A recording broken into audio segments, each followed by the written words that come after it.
Hello, my guys is today and welcome back to my channel, and today we are finally continuing with my read-alongs for Disabled Tyrant's Beloved Pet Fish. I keep forgetting that title, it's such a mouthful.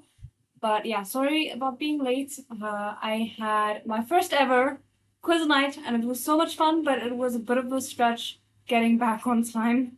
Um, and I underestimated how slow the kitchen is at the place we're gonna be.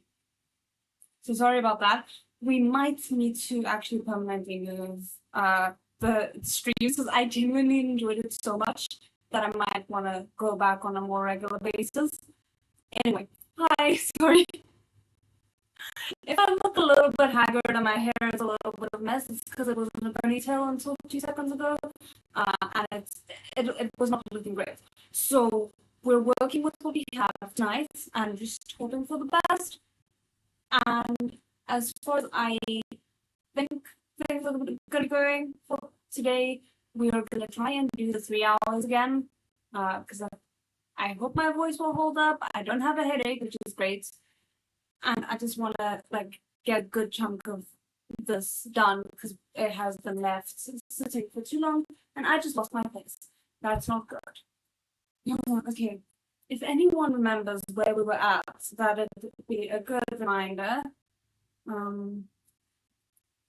Because I frankly cannot remember out.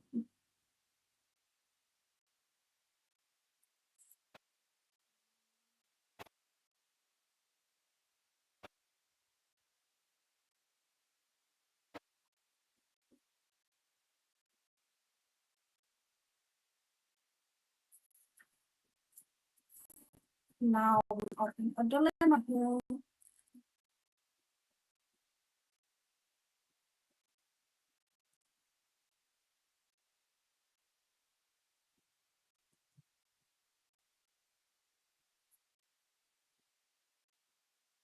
Okay, I'm at the him grinding ink for him that we definitely had. Did we? I might need to actually go check where we ended off. So how I'm gonna do that, I'm 100% sure. This is very frustrating. Let's just see.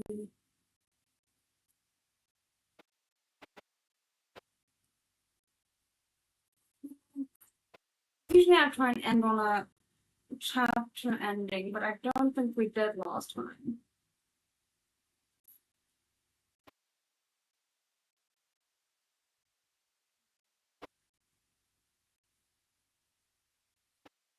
Sorry for the stars.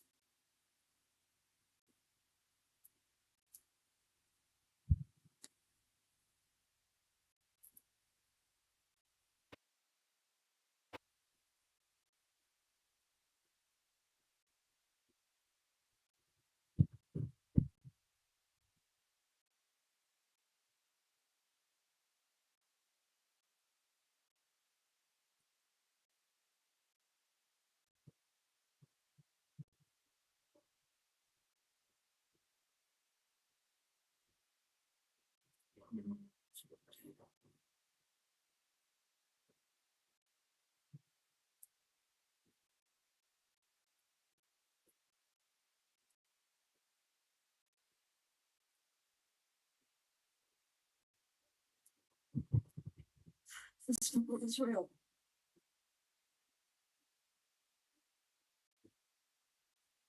No, I feel like I'll have all up just trying to find here.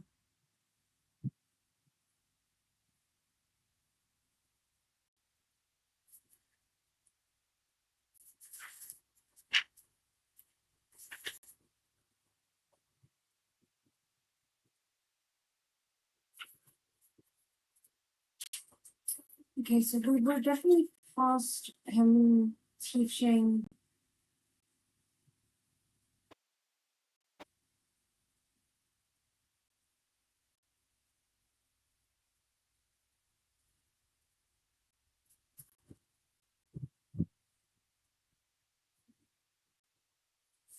Okay, no, hold on. I am quickly gonna just put up the um waiting screen. I will be right back once I figure out where we ended off.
Okay, I am sort of back.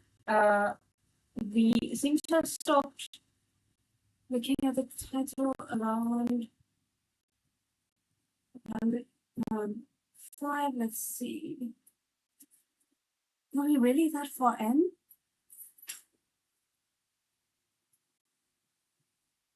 Oh, I remember we have the desires we sacrifice fish, which sounds interesting.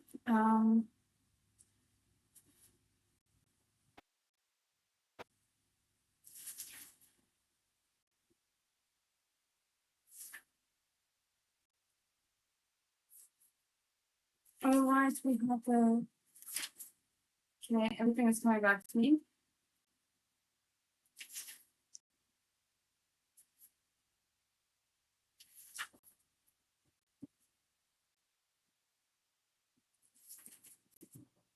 We seem to have ended somewhere with uh, just was potentially waking up to sleeping.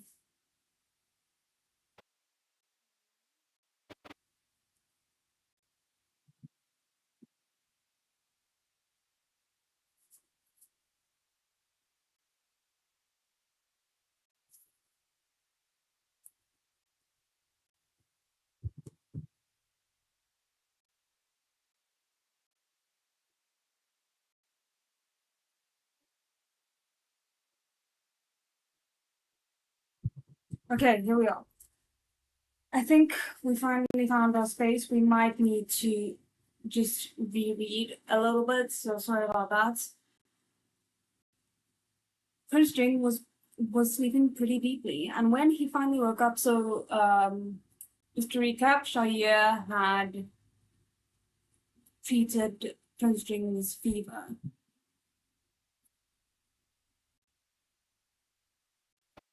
Prince Jing was sleeping pretty deeply, and when he finally woke up, he felt weak, and his chest felt worryingly tight. The human-shaped fish was lying on his chest, fast asleep. Prince Jing thought he must be dreaming, and he was both confused and happy. He couldn't help himself. He softly touched Shahir's face. It was real.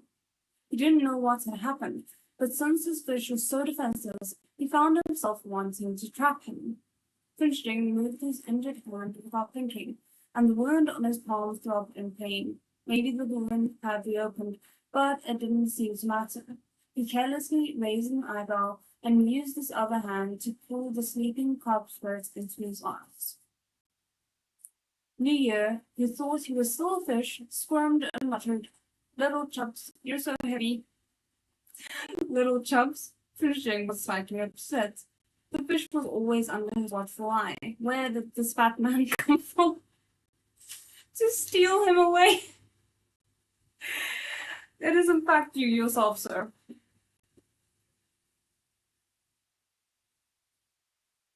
Jing wanted to wake Shoya and question him, but he only sat up a little bit when the handkerchief on his forehead slid off. The handkerchief had gotten warm, so he hadn't noticed it until now. He held the wet handkerchief in his hand, Shoya still sleeping soundly in his embrace. When he thought of how uncomfortable he felt when he woke up, he more or less understood what had happened. He must have had a fever, and Shoya had been taking care of him until he'd fallen asleep from exhaustion. When he realized this, he was still a bit angry, but felt reluctant to wake up his fish. Who cared about some fat man? As long as he didn't let go, nobody could take Shoya away. I think that's so weird. Princeling was worried the corpse bird would catch a cold, so he tucked him under the covers and lay down beside him. Shoya snuggled into his shoulder sleepily, and Princeling suddenly realized what he'd done. He was sharing a bed with the corpse birds. Princeling's breathing breath caught in his throat. Was it finally time for absorbing essence? He's so excited about that potential prospect. In the books, the snake spirits and fox spirits were always the ones to initiate, so Prince Jane could only wait. But this fish was an anomaly. No matter how long Jane waited, he was still dead asleep. Prince Jane's feelings were complicated. As if in revenge, he covered the corpse bird's mouth and nose. Leo whined and flailed a bit. Prince Jane let him go. And when Leo could breathe again, he settled back down. Princeling impulsively leaned in and kissed Shoya's slightly parted lips. Sir! Oh my word. And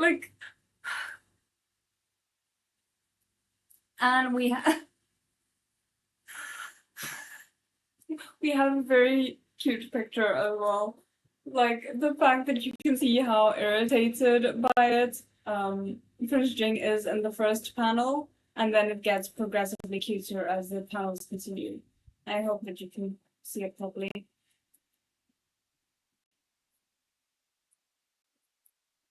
Oh.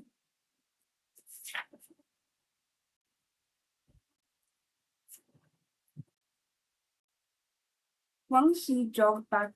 Hold on. Okay, we're jumping over to Wang Shi now. Wang Shi jogged back to Jing Tai Ho with the Imperial physician in tow.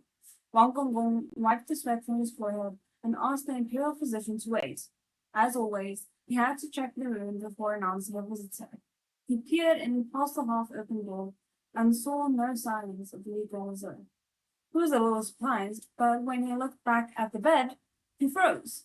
The two figures under the brocade quilts. Wang Xi knew immediately it was Prince Jing and Li Gongzi. Wang Xi felt greatly conflicted. Firm, my dude, firm. His Highness had always been pure of heart and free of desire, so Wang Xi should have been happy for his master that something like this happened. But didn't His Highness have a fever? Why would they, at this time? The Imperial physician was already here. Should he be announced or not? His Highness was finally enjoying himself, so if he ruined that, he'd be in huge trouble. But if he didn't announce the Imperial physician, the still sick constraint and his weary body might not be able to handle it. The catch-22 that this poor man has found himself in. Wang Shi closed his eyes.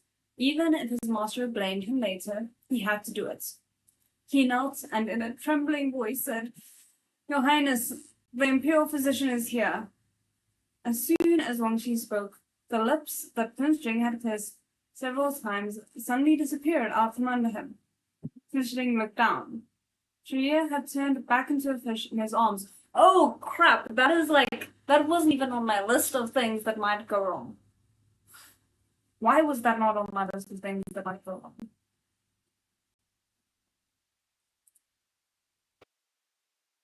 Sure, yeah, couldn't transform for very long, so he hadn't planned on doing anything else. But when he saw the black and golden fish on his chest, Finching still paused for a moment, feeling like the scene was somehow familiar. But he didn't have much time to think about it. He had to handle the fish first. Finching took out a jade bell from under his pillow and rang it. Angshi let out a sigh of relief. His Highness was willing to see the Imperial physician and asked him to wait outside. After all, with legals there, he had to clean up first. He couldn't let the Imperial physician in just like that. Wangshi respectfully exited and closed the door for Pinching. Once Wangshi had left, Pinching stood up, fish in hand, already very experienced at corpse bird wrangling. He put the sleeping fish in the fish tank, wrapped him in the gold leaf blankets, and patted him on the head, slightly smiling. The fish, sleeping without a worry in the world, blew a bubble. Why is that so endearing? My goodness. Also, just quickly for those who maybe need to come back, I will try and remember to put this timestamp for where the actual reading starts after we had the struggle. So yeah, sorry about that. Um,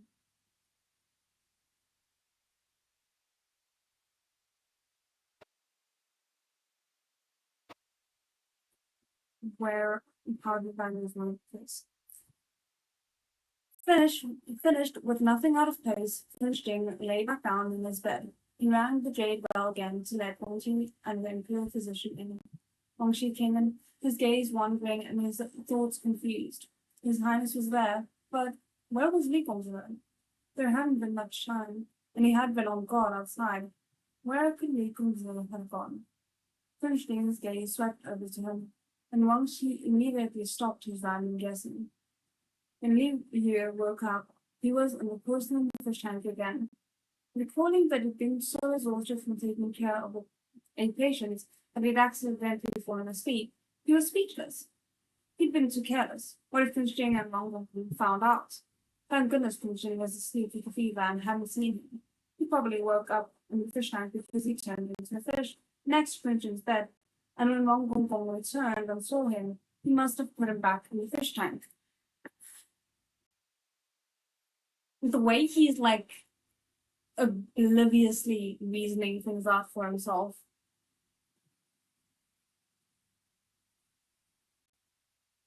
Mm.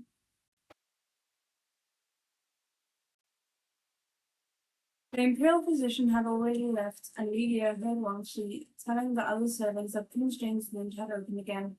But fortuitously, it was dealt with in time. There shouldn't be any serious issues if it was looked after carefully. That was good. Lydia's worries enlightened considerably. But he kept shaking his head. Did his mouth get bitten by something? Why did it kind of hurt? Never in my life could I have imagined that the reason that it hurts, according to the chapter title, would be because of Prince Jamie's vicious kissing. Okay, that's something. Chapter 48. A fish follows his master. When Li heard the emperor had when Li heard that the emperor had summoned Zen Master Liao Peng to the palace, he was perched on the edge of the porcelain fish tank, staring angrily at Prince Jing. As soon as Prince Jing's injury improved, he started reading an old book on cultivation again, right in front of his fish. Li didn't know what was wrong with him. How could the dignified male protagonist of a palace novel be interested in cultivation? And he was so focused when reading. Li felt waves of danger crashing in his heart, afraid that Prince Jing would try to cultivate immortality when he wasn't watching. Oh my goodness. Come what may, he'd deal with it. It wasn't the first time he'd interfered with Prince Jing's interest in cultivation. At first, he wanted to get Prince Jing's book wet as usual. He'd gotten many of them wet before, and Prince Jing had never blamed him. So he'd become fearless. But now, Looking at the balls on Pinching's hand, he hesitated. What if he got water on Pinching's wound when he jumped onto it? The Imperial physician had reminded them countless times that the injury couldn't touch water. Leah didn't want his Tyrant master to get worse and come down with another fever. That would make him exhausted all over again. Maybe he could turn into a human and hide the book instead? Or tattle to Wang Xi. Wang Xi wouldn't want his master to cultivate, right? Leah was thinking of how to ruin Prince's grand plan for cultivation when head eunuch Law came to the entire hall to convey a message from the emperor. Zen Master Liao Hong was here, and the emperor hoped Prince Jing would meet with him. Head eunuch Law whispered something into Prince Jing's ear, and Prince Jing glanced at Shalia calmly before agreeing. Meanwhile, Leah was a little panicked at the mention of Liao Hong's name. If his memory served him well, Zen Master Liao Hong was the head monk of Huguo, Huguo Temple. In the novel, he was a monk with a transcendent status. When Prince Jing became a tyrant, Liao Hong had tried to persuade him to show more leniency. Though Prince Jing had already become quite the despot, he wasn't able to kill Liao Hong, which showed how powerful he really was. But in the original novel, Liao Hong had only appeared to persuade Prince Jing. Why did he want to meet Prince Jing now, when Prince Jing was fine? He never considered his own role in all of this, since Prince Jing had been reading a lot of books on cultivation. Had he changed his mind about cultivation? Had he been through the mortal world and decided to follow in Malcolm's footsteps to become a monk? For a male protagonist of a palace novel who never played by the rules and wanted to cultivate all the time, it was totally possible. Noticing that Prince Jing was about to go to the Tianjin Palace, Leah jumped out of the fish tank and into the crystal bottle. He wanted to go too. Leah secretly decided that if Prince Jing mentioned becoming a monk to Liao Hong, then he would cause trouble in Tianjin Palace and ruin those plans. I love how vague his plans are. It's never like something tangible until he's like 2 seconds away from disaster. Jing wasn't planning on leaving him behind. As he put Shaya into the crystal bottle, though, he felt that his fish somehow seemed to have a murderous aura today. Usually he's not the murderous one between you two. That's quite an interesting change around. When Prince Jing arrived at Tianjin Palace, the Emperor and Liao Hong had just finished with some small talk. Prince Jing greeted the Emperor, and Liao Hong stepped forward and nodded slightly to him. The crystal bottle was in Prince Jing's sleeve, so Leah peeked out. Liao Hong was at least 70, his beard and hair completely white, but he was still energetic and healthy. Very different from the 6 princes fake monks. It was immediately clear that this was an advanced and eminent monk. Leah only looked for a moment, but somehow Liao Hong's fiery gaze turned towards him. Damn. This was truly a powerful monk. Would he be able to tell that he was a transmigrated fish? Good question. Leah was shocked and didn't dare peek out again. Prince Jing covered his sleeves instinctively, blocking Liao Hong's line of sight. Your Highness, Prince Jing, Liao Hong said, smiling. Long time no see. Prince Jing frowned and nodded. The Emperor was quite excited. Liao Hong's arrival brought back memories for him. The Emperor rubbed his hands together and said, Tianqi, do you remember Liao Hong? You fell into the water when you were a child and you were in danger. As your fever wouldn't go down, the Imperial physicians were helpless, and Liao Hong just so happened to be in the right place at the right time. I didn't know what to do, so I asked Liao Hong to come see you. Thankfully, he knew an old method that could reduce fever. He also told me that you would be lacking water in your life, so I changed your name and prayed. Ah, and that is where the name change comes from. That is interesting. After that, your condition took a turn for the better, and you made a full recovery. Purely emotional, the Emperor added, They say that those who survive a disaster will be met with good fortune in the future. I still remember the pond you fell into. At the time, it was glimmering with a dazzling golden light. Because of what Lao Kong said, I chose the name Qi for you.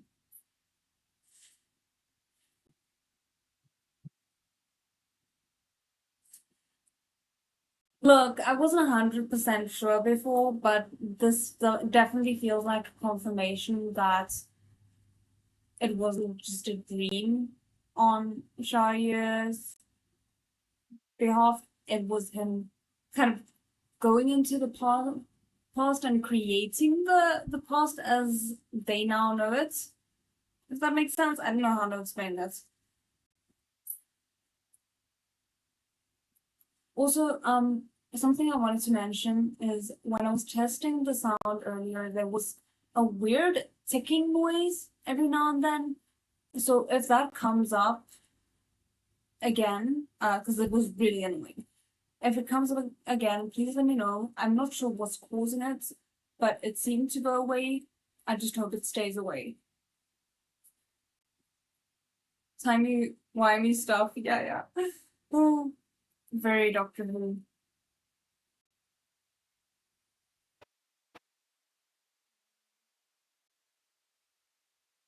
It was the first time Finching had heard the Emperor talk of such things. All he knew was that before he turned 3, his name was Tianjing, and afterwards it was Tianqi. Sorry, Tianqi. I think I pronounced it wrong previously. When he was given a title as an adult, the Emperor gave him the word Jing, returning his name to him. But he barely remembered his fever that year, much less the reason behind it. Since he couldn't sneak any more peeks, Leah had opted to listen instead. He was stunned. Could it be that the illusion wasn't just an illusion, but something that had happened to Prince Jin in the past? From what the Emperor was saying, it seemed the plump little prince really did fall into the water and came out of it with a persistently high fever. But in the illusion, Leah was there. In reality, Pinching had not been as lucky, and probably had to drift to the shore himself. Picturing the boy's round body floating alone, Leah found it quite tragic. At the time, it must have been very dangerous. If even the Imperial physicians were hopeless against such a high fever, it had to have been a life-threatening situation for a toddler. The Emperor asked for a month instead of a physician and changed his name in the hopes of changing his fate. Desperate times called for desperate measures. So just a quick footnote, the chi in Mu Tian Chi is the one meaning a pool or a pond. Okay, that makes sense. Okay, I'm very happy you guys aren't sharing this evening because it was genuinely horrible. Leah hadn't yet realized what the golden light the Emperor mentioned was. How could there be a light in the pond? It was probably reflecting from something else. Anyway, he had guessed right, and Jing's name used to be Tianjing. It was fortunate that Lao Kong had been around to prompt the Emperor, Leah suddenly thought. If the Emperor had gone too creative, Prince Jing might have been called Tian Guang or Tian Jin, neither of which sounded as nice as Tian Qi. So just a quick note, the Guang in Tian Guang means light, and the Jin in Tian Jin means gold. The positive connotations of these potential names are very on the nose. Leah probably thinks they would be tacky. Because I was like listening to it, I'm like, that sounds nice enough, but I guess if it's on the nose, then I get where he's coming from. One called the fish, the other called the pond. Together, they are a fish pond. Is that their ship name, though? That's the question.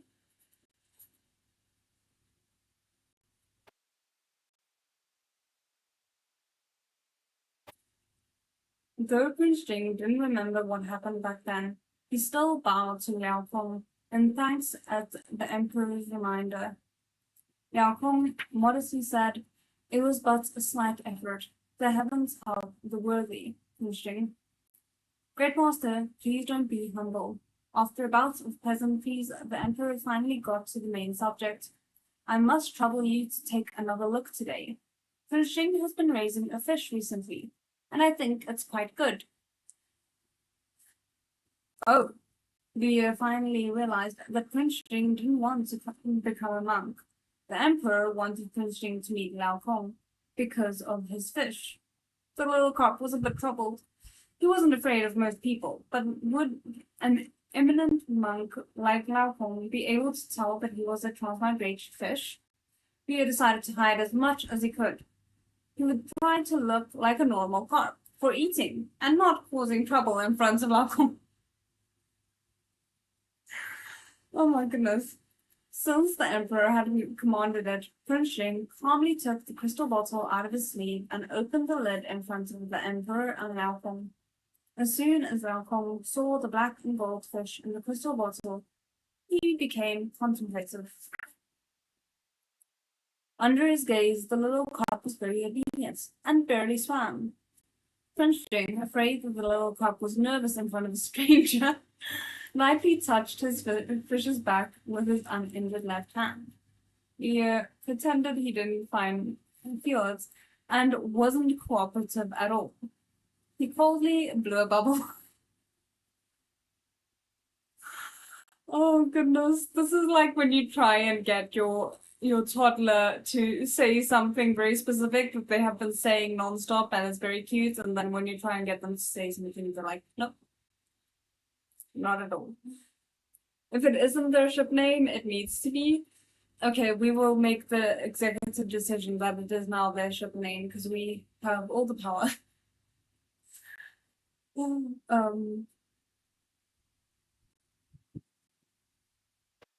Wait, where am I?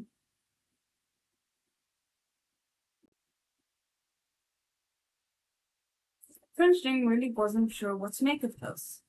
Yao Feng witnessed every interaction between Prince Jing and his fish.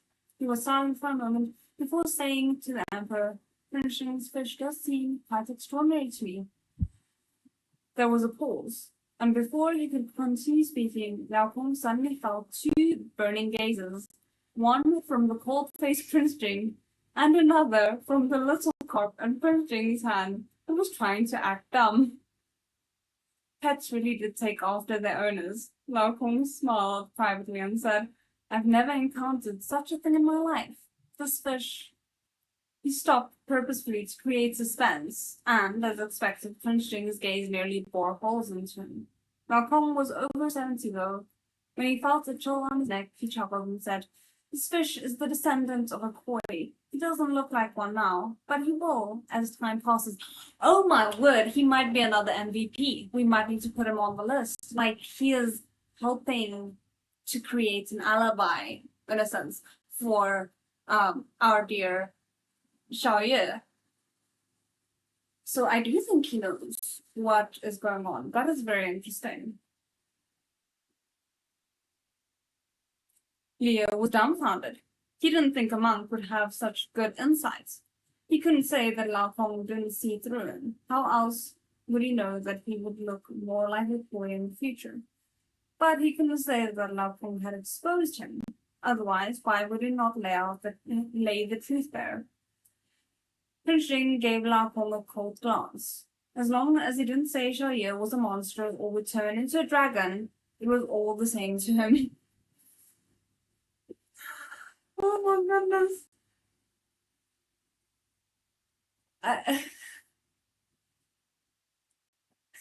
I love Prince Jing's commitment to this fish. It's so ridiculous.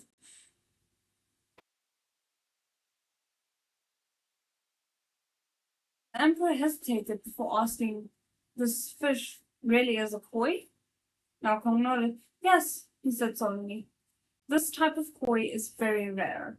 His Highness was very lucky to chance upon it.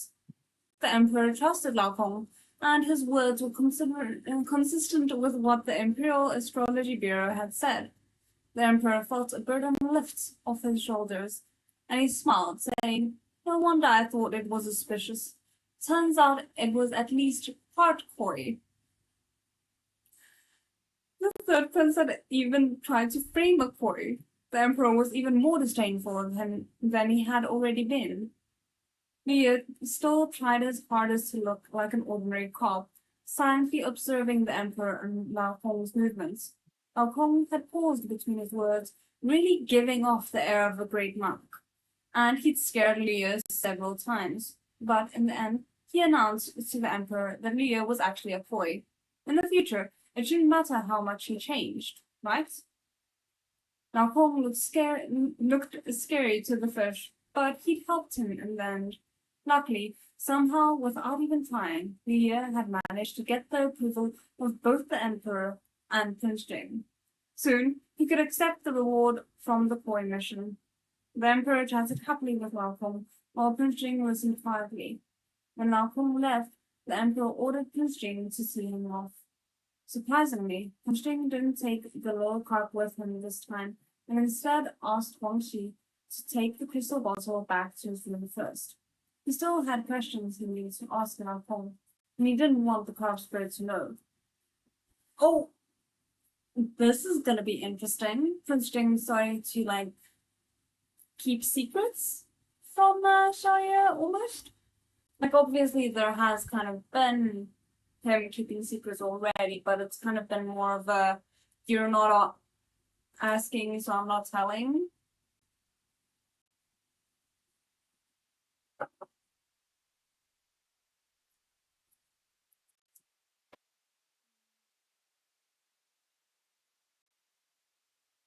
Once they were alone, Prince Jing bowed deeply. Now Kong chuckled. Thank you for trusting me, Your Highness.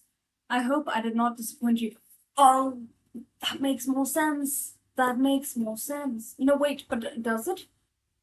Because my first thought was, oh, Prince Jing hired Lao Kong to say what needed to be said. He said, but how would Prince Jing know that he was going to be turning into a ploy?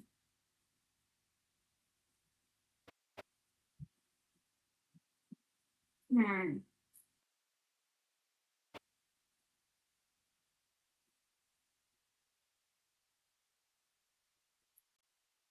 Hmm.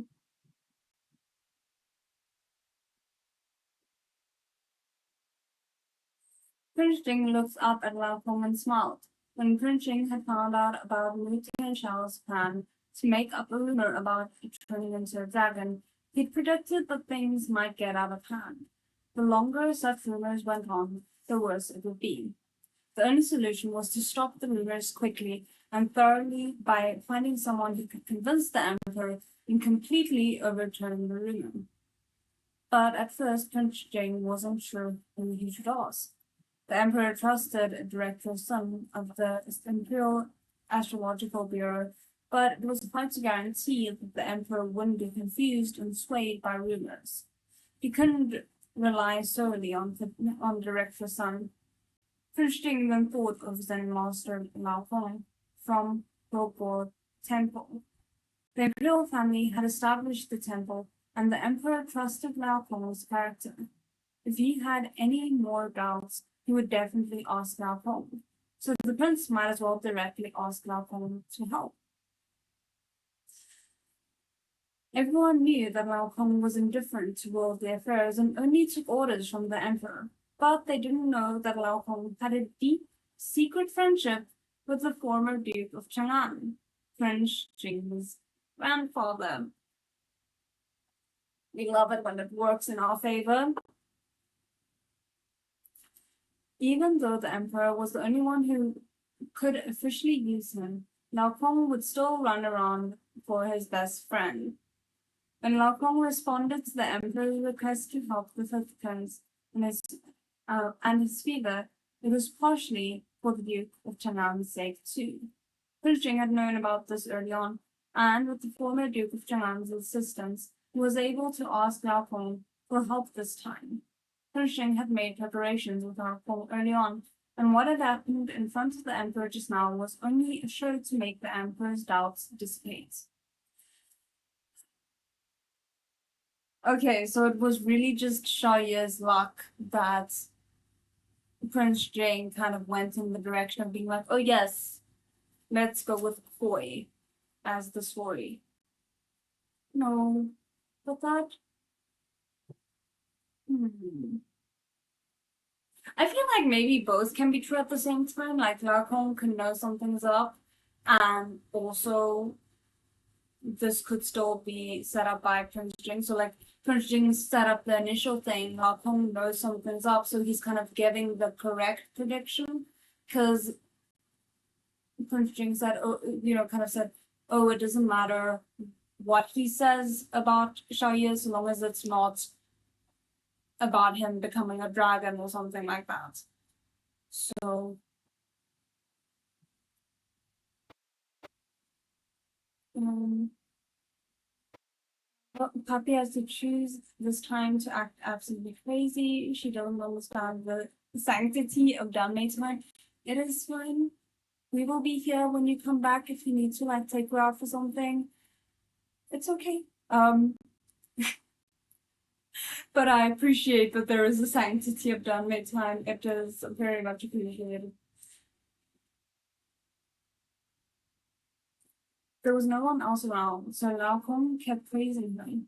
With such a mind, Your Highness, you have a bright future. Pershing thought he was teasing, so he lowered his eyes and clasped his hands politely. The conversation that followed was more secretive. Prince Jane took out paper and brush from his sleeve that he had prepared beforehand, and handed it to Laocoon. The monk picked up the brush and wrote, Your Highness, are you not afraid something will happen if you take him around with you? Laocoon didn't say who him was, but they both knew. Prince Jing wrote without thinking, He wouldn't hurt me. Laocoon nodded. He could tell that Prince Jing's cough wasn't an ordinary cough, but he sensed it was not evil or malicious.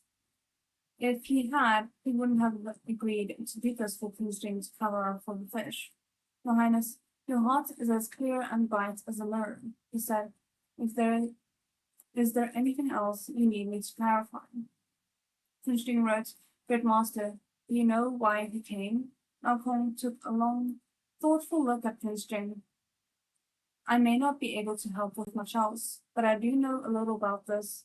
The day you fell into the water many years ago, I happened to be in the palace and had seen a black and gold fish swimming by in the pond you fell into. What? I love that this is not like Prince Jing miraculously being able to remember something that happened when he was 3 years old and that it's being taught to him. Prince Jing's gaze swam with emotion, and his hands couldn't stop trembling. He wrote something in a hurry, then crossed it out. When he finally was able to calm down, he wrote, What did the fish look like? Laocoon said, The same as your fish right now. It was completely black, except for golden scales on its belly and tail. Only it was slightly bigger. Prince Jing was silent. The size of the fish wasn't an issue. He'd seen Xiaoye grow larger not long ago. The fish Laocoon saw must have been Xiaoye. Had Xiaoye come to see him when he was younger? Laocoon went on. The pond you fell into was extremely deep. It would have been impossible for a toddler to swim out on his own. Do you understand what I mean, Your Highness? Let me put it this way, Laocoon smiled. I don't know what he is, but he must have come for you. Laocoon hasn't been entirely wrong, so, but maybe it's also because of what he saw of what happened with Prince Jing when he was a toddler that made him go in the direction of like, oh, he's part of the Koi family, he'll grow big.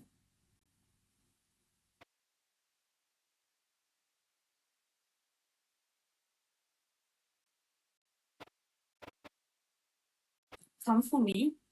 Prince Jing was deeply moved. He suddenly remembered the familiar scene of Xiaoye laying on his chest when he turned back into a fish, as well as the first time they met, when he picked up the fish on the brink of death that the cat had thrown away. What was he thinking back then? Why did he stop for a fish? Because he had heard something hit him before, and it was the sound of a fish's tail slapping the ground. He didn't know how he knew, but it seemed to have been etched into his memory. The sound of the fish's tail meant the fish was still alive.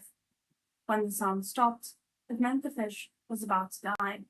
So, without thinking, he went to save the fish. Prince Jim couldn't help but chuckle. He didn't remember the incident from the past, but the instinct left in him was probably a remnant of that time. That's so cute though.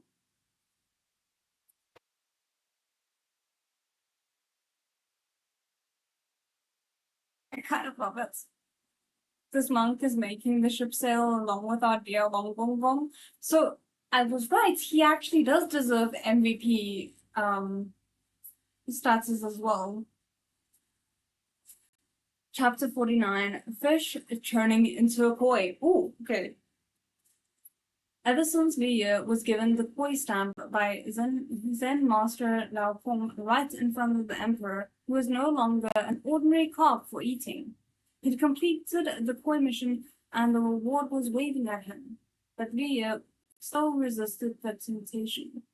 Though he was now part of the Koi family, he couldn't change so quickly in front of the Emperor and Lao Peng. It wasn't until a few days after he returned to the manor with Prince Jing, once Prince Jing recovered from his injury, that Liu figured that he wouldn't draw too much attention. He picked a sunny day and sneakily entered the system to accept the reward. He'd asked the system before if the reward would change his appearance this time too. Liu looked expectantly at the reward and found that it was mainly divided into two categories. One was the color of his scales. He could choose from gold, red, green, silver, or purple. The other was a Koi's good luck. The system was steady and wouldn't increase his good luck for every stat, but was willing to increase it for 3 random statistics. Of course, it has to be 3 random statistics, and probably the 3 worst ones, if there even is such a thing.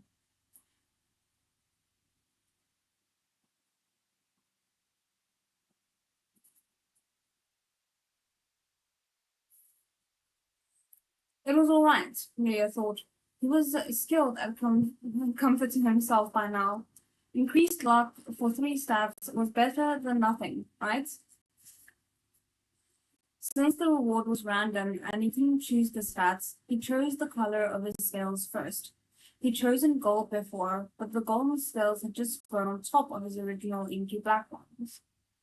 Leah assumed that it would be like this time too, so he thought about what color to choose from for a long time. In the end, he chose silver, wanting to look like a cool koi. I kind of was thinking he should maybe go with silver, just to kind of continue with the fancy colors. After he made his selection, his body didn't change while he was still in the system. We assumed it would only take effect after he left the system just that last time.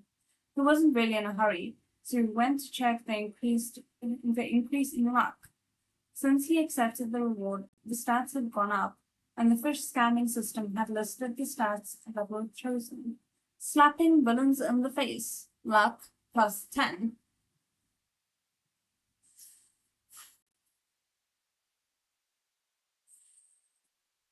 Well fed and well clothed, luck plus 10.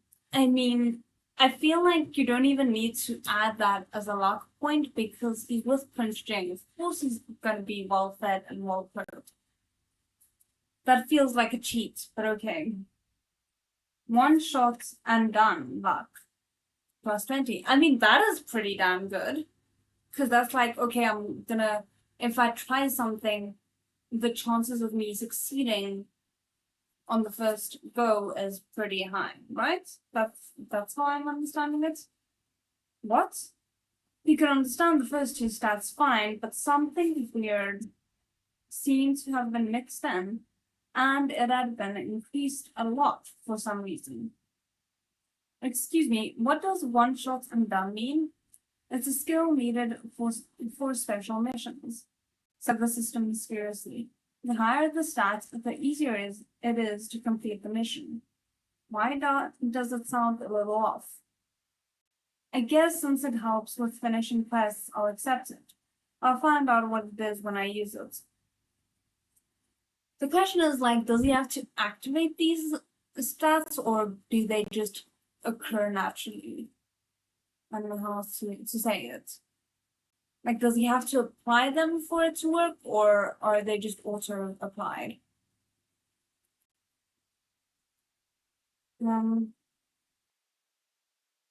Leah accepted the reward and exited the system. He immediately lifted his tail in excitement, trying to see if it had grown silver scales yet.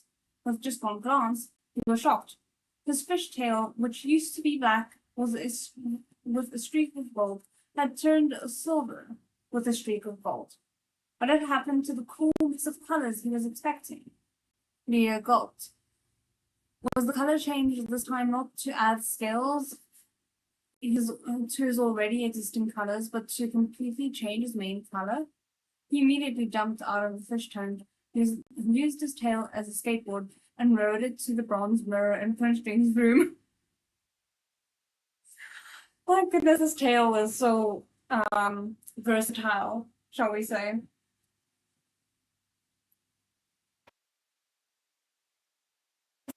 Fish slid into frame and faced him in the mirror.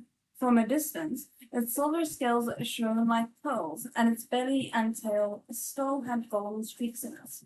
Leah took a deep breath. He turned from a black fish into a silver fish. And it wasn't just his new color. He'd become larger and more robust again, growing more and more like a boy. As expected for the reward of becoming a koi mission. Now he finally looked like one. This change was a lot more dramatic compared to the time he started growing golden scales. Even if Lao Feng wanted to cover for him now, he didn't know if Prince Jing would be able to help him out. But when he thought about it, black wasn't an option among the choices given. That meant he was never destined to have a normal color base. Leah was a bit worried about how Prince Jing would react. Would Prince Jing be able to accept it if his little black fish disappeared and was replaced with a large silver fish? He didn't dare swim around after his change, so he entered his cave and only left his mouth out and open. He thought he would reveal himself when Prince Jing came to him. That way, it wouldn't be too shocking, right? During this time, Wang Gongong came over to feed him. It was the first time he'd ever seen Leah fail to swim around excitedly when he saw his favorite foods. Wang Shi thought it was a bit strange, but he didn't question it and used a jade Ri to move the food to the mouth of the cave, making it easier for the fish to eat. Leah was hungry, so he appreciated this. Wang Shi saw the fish mouth flash a bit, and fish food instantly disappeared. Wang Shi dazedly thought that the fish head seemed to be glowing. I love how Wang Shi is just kind of like adopted this fish as his, I would almost say like his grandchild. Like the way he is caring for him.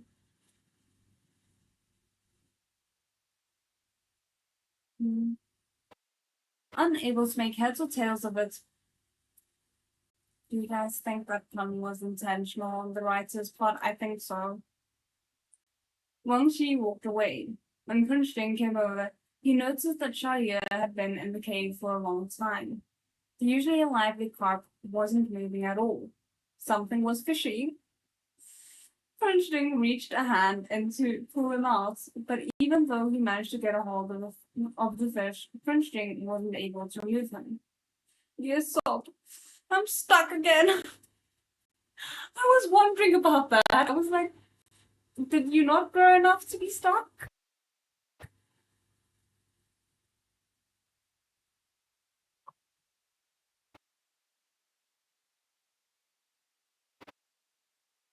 This fish had been stuck before, so Prince Jing guessed that the carp spirit must have had another bird spirit.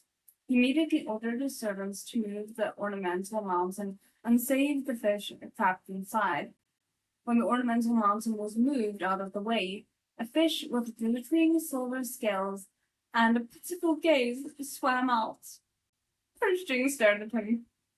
Leo was afraid his tyrant master didn't recognize him, so he blew some friendly bubbles and curled the tip of his newly silvered tail around Prince James' finger. Prince could see that his fish's color had changed a lot. Even if he was mentally prepared for this eventuality, he still needed time to process it. Leo was left with no other choice. He flipped over to show the golden scales on his stomach. He really was the same fish. It was just that his base color changed. Fishing finally recovered from the shock and raised his hand, hesitating, then poked at the fish's belly. Just a quick footnote, a reed is a decorative Chinese scepter. Its name means as we desire and is a symbol of good fortune, which I think you might have already known. Okay, we are at the top of page 129, so I am quickly gonna take the first 10-minute break, then we'll be back and read again until the next hour, or like till the next on the hour, and then rinse and repeat until 12 a.m. So I hope that's okay. I know I started a little bit late with everything, but I do still need to just stretch my legs and get some new tea. Okay.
Okay, we are back for round two. Just make sure everything is still okay with the audio. So, and by that I mean, would anyone just let me know if the audio is okay, if you're still watching? Um, okay, let us basically just get started immediately. Again, for anyone who is following along with their own physical copies, we were on page 129. Thank you. Okay. This was to help you recognize me, not for you to poke. Is Shia ticklish? I'm kind of wondering. The silverfish turned it back over under his hand, and Prince James stroked the smooth back of his fish again. Though the black had changed to silver, it still felt the same, and the fish's reactions were just the same as well. It was definitely Shia. The little carp spun around in the water twice, seeing that his tyrant master had started petting him again. Leo let out a small sigh of relief, but at the same time his suspicions increased. How come Prince Jing accepted it so quickly? It was just like last time, when he grew golden scales and got bigger. Wasn't Prince Jing a bit too calm as a fish owner? Oh my goodness. Oh, I kind of love it. But the fact that Prince Jing was like, oh, this is definitely Xiao Ye. I love the small show that he knows Xiao Ye very well. But it makes me wonder if at some point we're gonna have an incident where a fake Xiao Ye is in Prince Jing's presence and he recognizes that it's fake because of the fact that he knows Xiao Ye so well. Like I'm kind of a sucker for things like that. I wouldn't mind. He couldn't think of a better description than calm. Maybe this was also part of the protagonist's halo. If Jin was surprised like Yoshiza would be, his image would be a little ruined. Jing picked the fish up without hesitation and measured him against his arm. His fish had indeed grown large. Xiaoyu was as long as his forearm now. It's a big fish, my goodness. It's a very big fish. At first, he was a palm-sized little black fish. Then he was a black and golden fish as large as two fists. Now he was a silver and golden fish as long as his forearm. What was going to happen in the future? Yeah, like at some point, I feel as if the ponds and things aren't gonna be able to get big enough. We might run into a problem here. Pershing realized that his fish always exceeded his expectations, so he was quite looking forward to it. Unlike me, I'm stressing about it.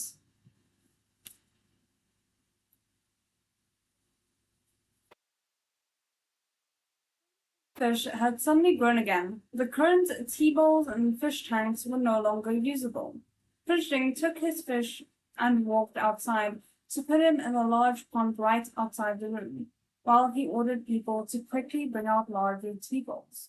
Pershing had thought of this problem the last time his fish got bigger. He was a very far-sighted person. When he was choosing the new tea-bowls at last time, he acquired even larger ones as well. How big can a T-bowl get? Like, I don't think I've ever seen a T-bowl that is as long as someone's forearm. Big as someone's forearm.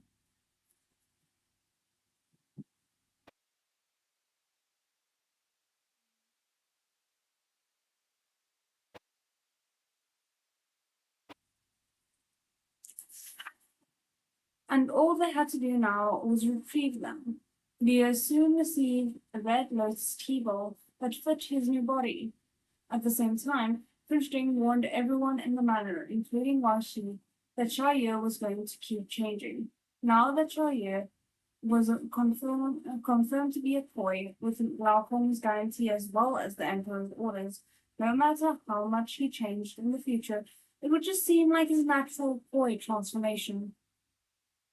One good thing that came out of this change was being able to confirm that what Lao Kong said. Finishing weighed the pros and cons, and 3 days after the fish changed to a silver koi, he finally wrote to the Emperor about it, slightly editing the sequence of events. He obviously couldn't say that Shahryar had immediately completely changed color, so he maintained the excuse that Shahryar was still growing new scales. It was more believable that way. He was such a good boyfriend.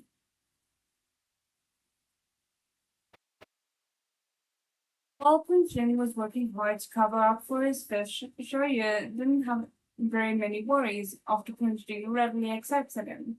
His tyrant master always protected him well, and he had inexplicable confidence in him.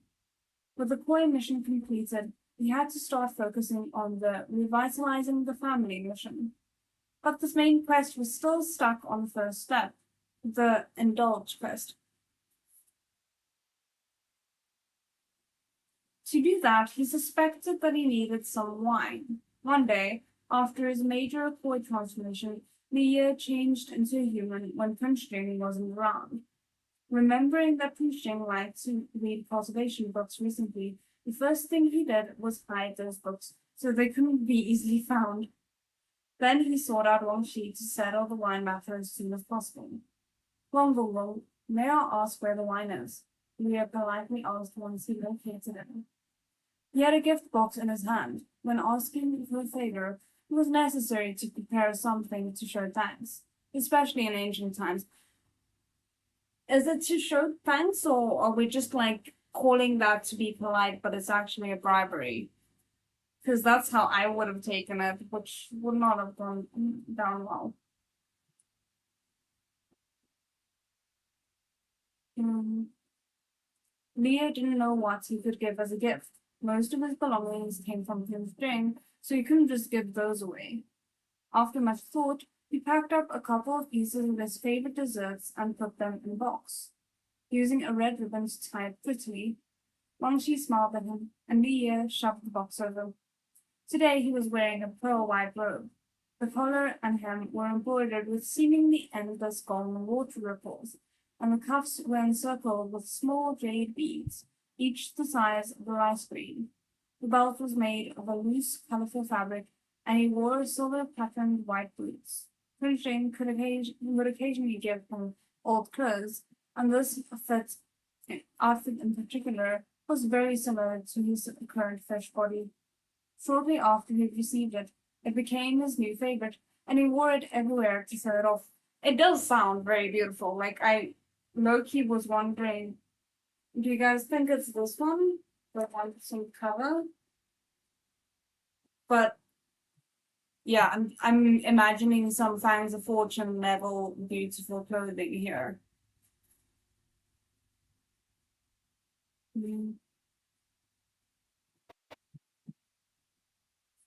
Li Gongzi obviously didn't know much about the clothes he was wearing, but Wang Xi knew all about it. He'd ordered these clothes overnight from the best tailor in the Imperial city according to Prince Jing's wishes, and gave them to Prince Jing after they were clean. For some for some asinine reason, His Highness would always call those new clothes old clothes and give them to Li Gongzi, and Li Gongzi didn't even notice. But every time Li Gongzi put on a new set of clothes, His Highness would hide and watch for a long time. Like, watch while he's changing? Uh, I hope that's not it.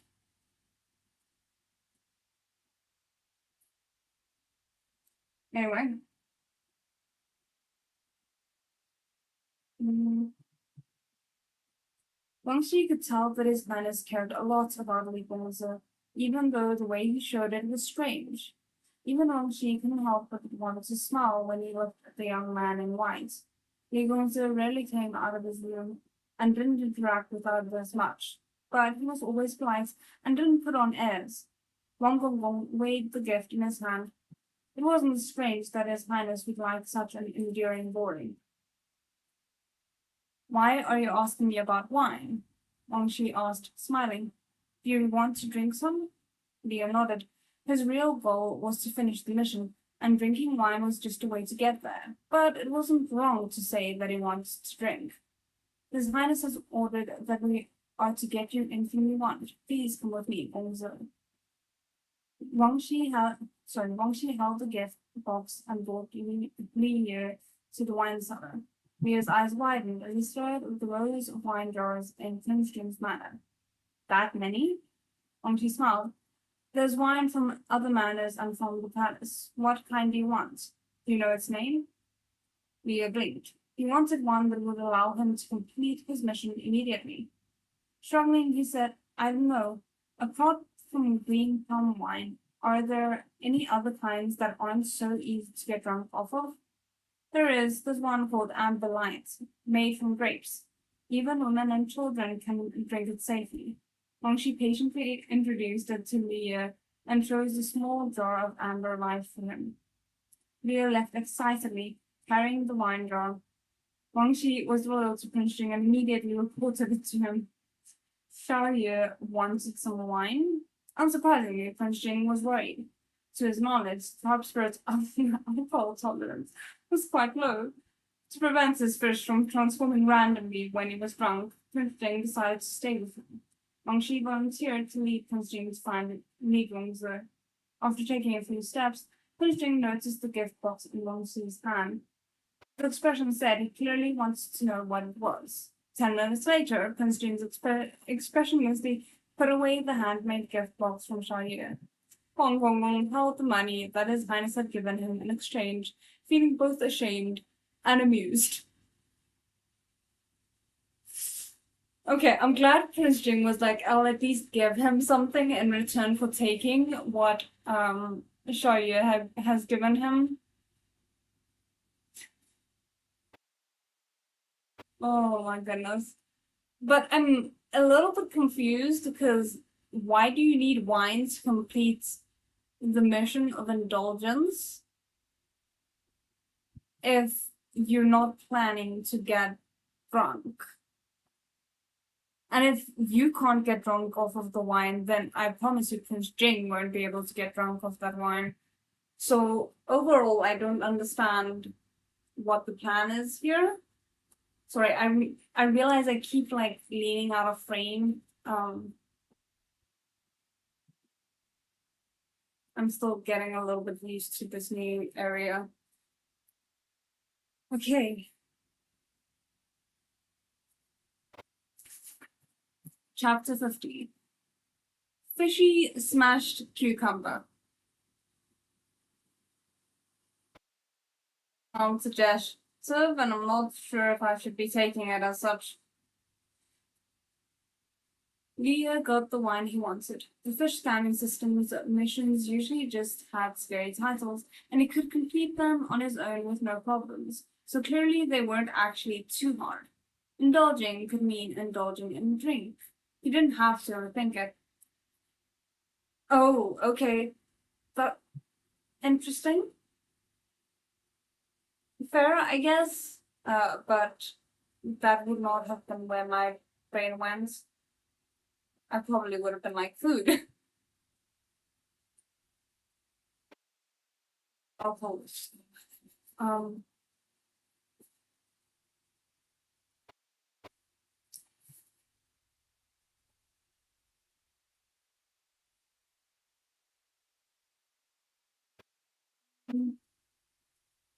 He suspected that he only needed Kunstring to drink the sip. Considering his Tyrant master's envy had just closed up, one shouldn't drink too much when injured. Leah had no plans to get him drunk. Okay, that's nice. He opened the jar of wine the monk she had given him, took out just half a cup of the fragrant wine, and poured it into another clean jade container. Okay, but here's my thing, is to me indulgence means like almost overindulging in a sense, like you're not just drinking. You're drinking for the sake of drinking, kind of like I don't know how else to explain it. So him having like one sip of wine, I don't think would count as indulging. All saying I would be like, come on, considering this smash a pizza. Oh my goodness.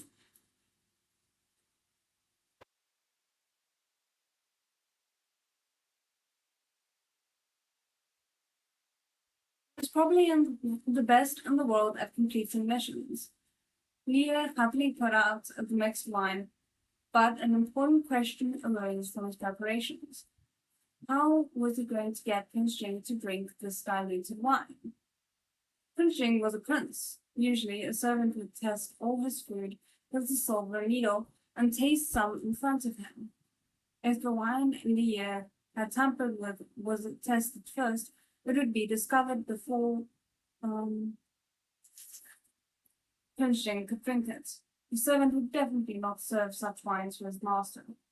So he had to take charge of pouring the wine in front of Prince Jing and tasting it himself. Prince Jing seemed to trust him a lot. He even ate the snacks Leah gave him when he was injured. Leah thought it would work, but that meant he had to use his human form to complete the quest.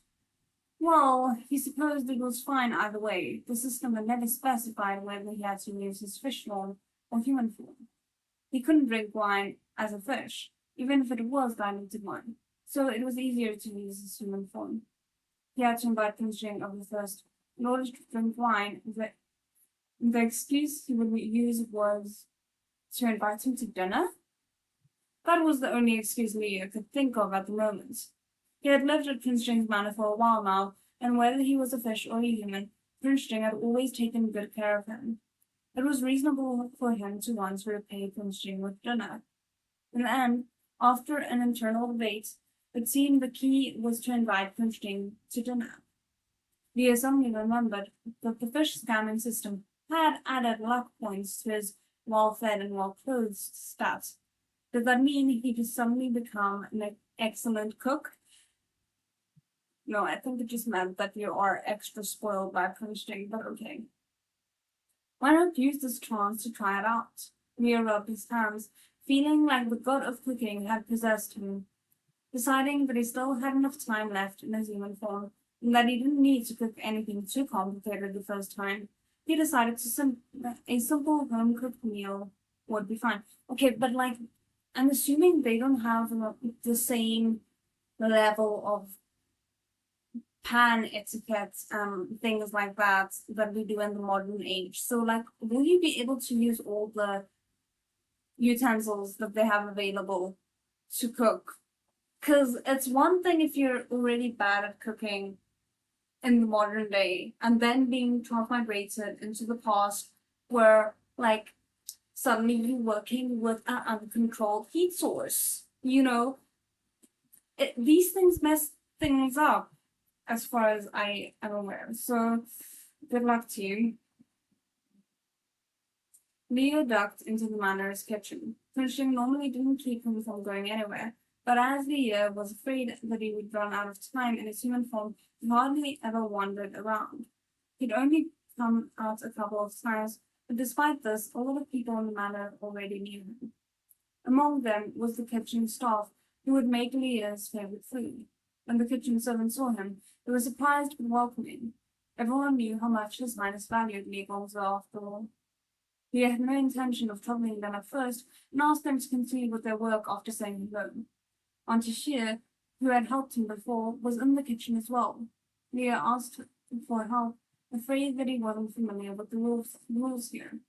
Auntie Shear had been beaten as punishment because of Leah before. At the time, Pincher hadn't gotten to know Leah and still thought he was a fish thief.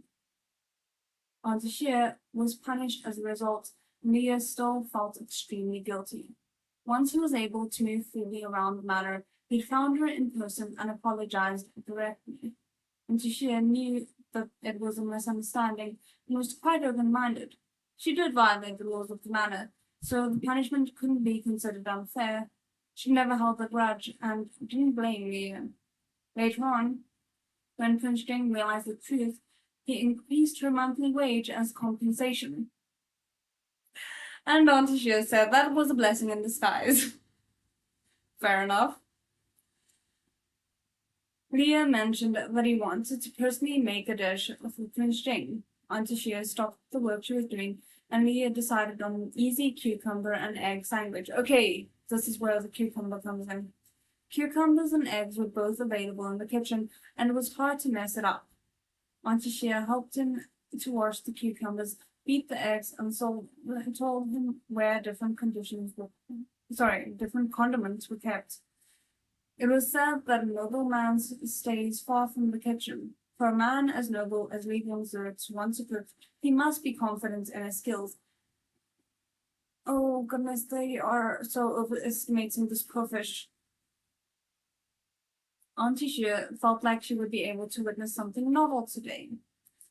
And she did witness something novel, but not because of any great talent. It was because Regan Zert really wasn't cut out for the kitchen. In all the years Auntie Shia had been working in the kitchens, she'd never seen a newbie like him. It was just stir-frying egg and cucumber together. How hard could it be? But Leah ended up somehow wreaking chaos on the entire kitchen. Leah thought he was a cooking god before he stepped into the kitchen, but instead he was scrabbling for his life the moment the oil began to sizzle in the wok. He was frustrated and disappointed. He knew the system liked to scan fish, so why couldn't he remember that? What's poised luck? He didn't feel it at all. The spatula felt strange in his hand anyway he held it. After he once again burned the eggs, Auntie Shea had already beaten for him. There was no more eggs in the kitchen. There wasn't any time for someone to get more either. Leah finally learned a painful lesson. With some skills could not come from nothing, it is just luck. Very fair.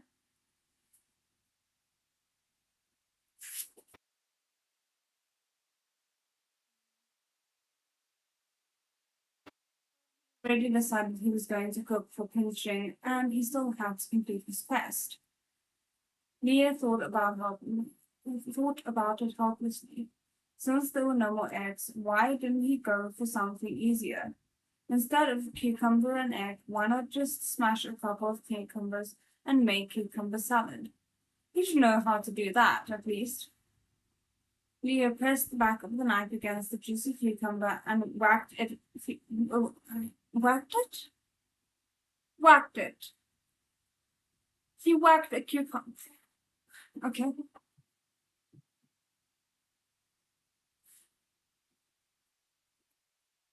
There were no big problems this time, but the cucumber shapes that resulted were extremely inconsistent. Leah acting entirely on instincts, haphazardly dumped a few teaspoons of soy sauce and vinegar over it, making Auntie Shea very nervous. I feel very nervous hearing that as well. The chefs of the palace had standards for not only the taste of the dish, but its appearance as well, in the hopes of impressing their masters. It would probably be very difficult for His Highness to enjoy Leah's cucumbers. But why don't you make soup? How about fish soup? That is unfortunately the worst suggestion you could have made. I don't think he'd be able to get over the idea of cooking his brother. His brother or brethren? I think it's brethren. I probably mispronounced it the first time. Um,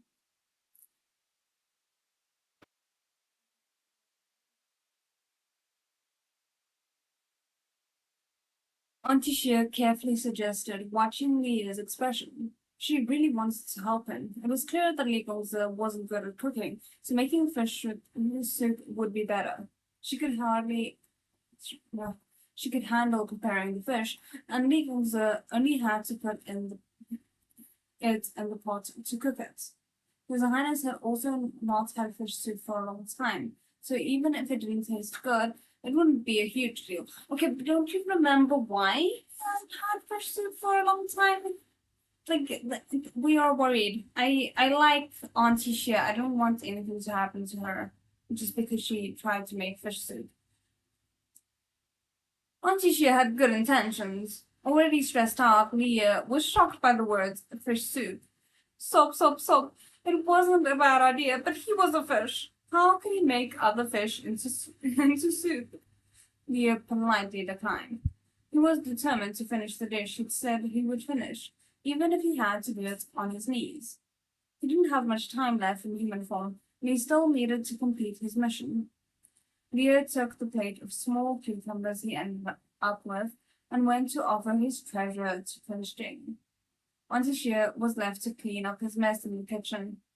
The part of the kitchen that Li Gongzi had used looked like the aftermath of a plague of locusts, and Auntie Shia wasn't sure what to say. Meanwhile, Prince Jing had heard from Wang Shi early on and rushed over to find Chao Ye, but he wasn't there. The jar of wine that Wang Shi had given Chao Ye was hidden away, as if he had no intentions of drinking it with his drink.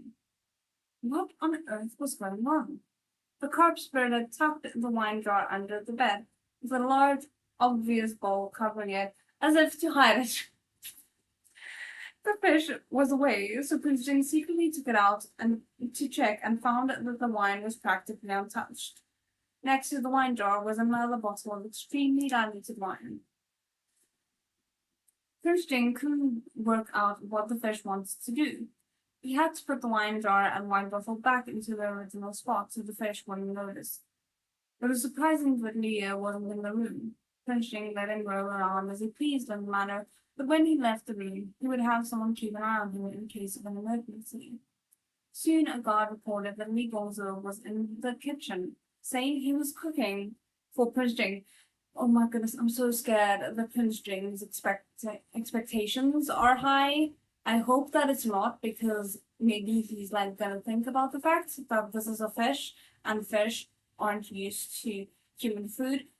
Hence, he should keep his expectations low, but I don't think we're that lucky. Prince Jing was pleased. Even if the wine wasn't for him, Xiaoye still cared about him. He was afraid that Xiaoye would encounter some sort of danger in the kitchen, such as turning back into a fish. So Prince Jing rushed there to keep an eye on him. While Leah was sweating buckets trying to conquer the pots and pans, Prince Jing was right outside the door.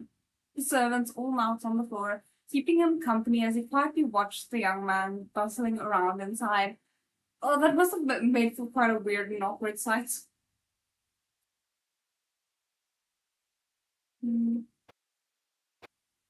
This fish was working so hard here just for him. It was impossible for Prince Jing to calm the warm ripples that spread across his heart. That's a cute description. Leah rushed back to the room, carrying his smashed cucumbers. To his surprise, Prince Jing was already sitting casually in the room, as if nothing was going on. Leah smiled nervously. Your Highness, are you free? I'd like to have a meal with you. He was afraid that Prince Jing would refuse him. There wasn't much time left in his transformation, so if he declined, then he would have to wait until next time, and he'd have to smash the cucumbers all over again. He was extremely nervous, but Prince Jing nodded without hesitation. Sure. Oh, Your Highness, please wait a moment. It'll be ready soon. Overjoyed, Leah quickly put down the cucumber salad. His meal was actually just one dish. It really was a bit of a sad sight. This was where the wine would come into play. Leah took the wine bottle out from beneath the bed and smiled sheepishly at Prince Jing. Your Highness, it's not enough to just eat. Let's pair it with some wine. This wine is very light, so it's not a problem. So the wine was for him after all. Prince Jing smiled, showing that he didn't mind in the least. Leah had been waiting for this moment. He found 2 wine cups and filled them up with the mixed wine, then worked up the courage to take a sip. Everything was in place. As expected, Prince Jing would drink the wine first and then eat the dish, and his indulge mission would be completed.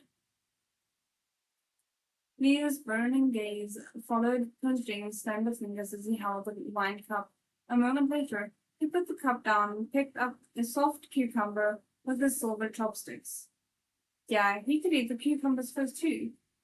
Leo sat there and waited for Pinchling to take a bite of the cucumber, and then kept waiting for a response. How is it? What do you think, Your Highness? Leo nervously prompted. Apart from completing his mission, he also wanted to know if the cucumbers he smashed were tasty or not. Pinchling's expression didn't change. He swallowed the alarmingly seasoned cucumber and picked up another piece. He excitedly thought, was the system not scamming him? Was he actually a charmed boy in the world of chefs? Pinchling finished Charlier's salad, lifted the wine cup, and took a sip of the diluted wine.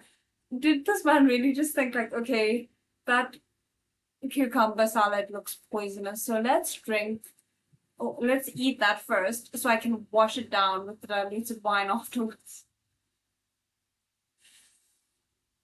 Oh my goodness.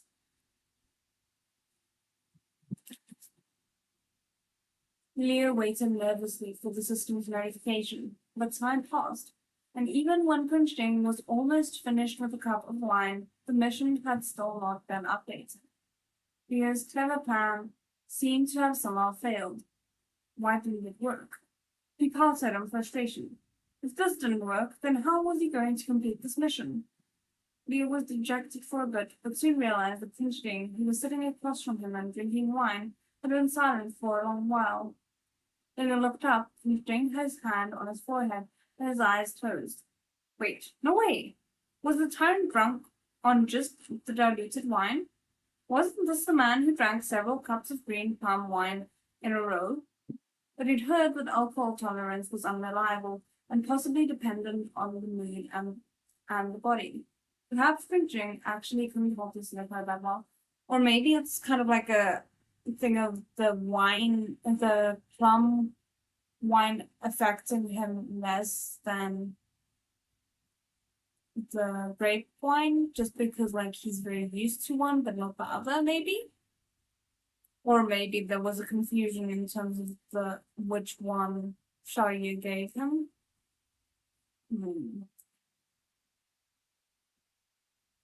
Should have gone with the pizza Leo. Oh my goodness, could you imagine pizza in ancient China? That would be an interesting development.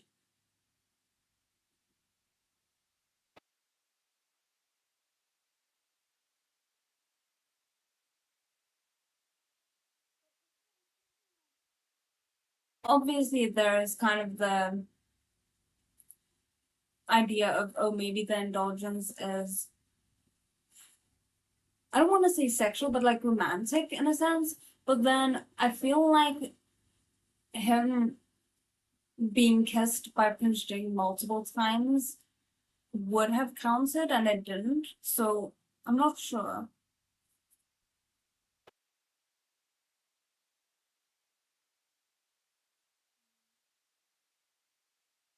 If you fell asleep or drunk like this, you would catch a cold.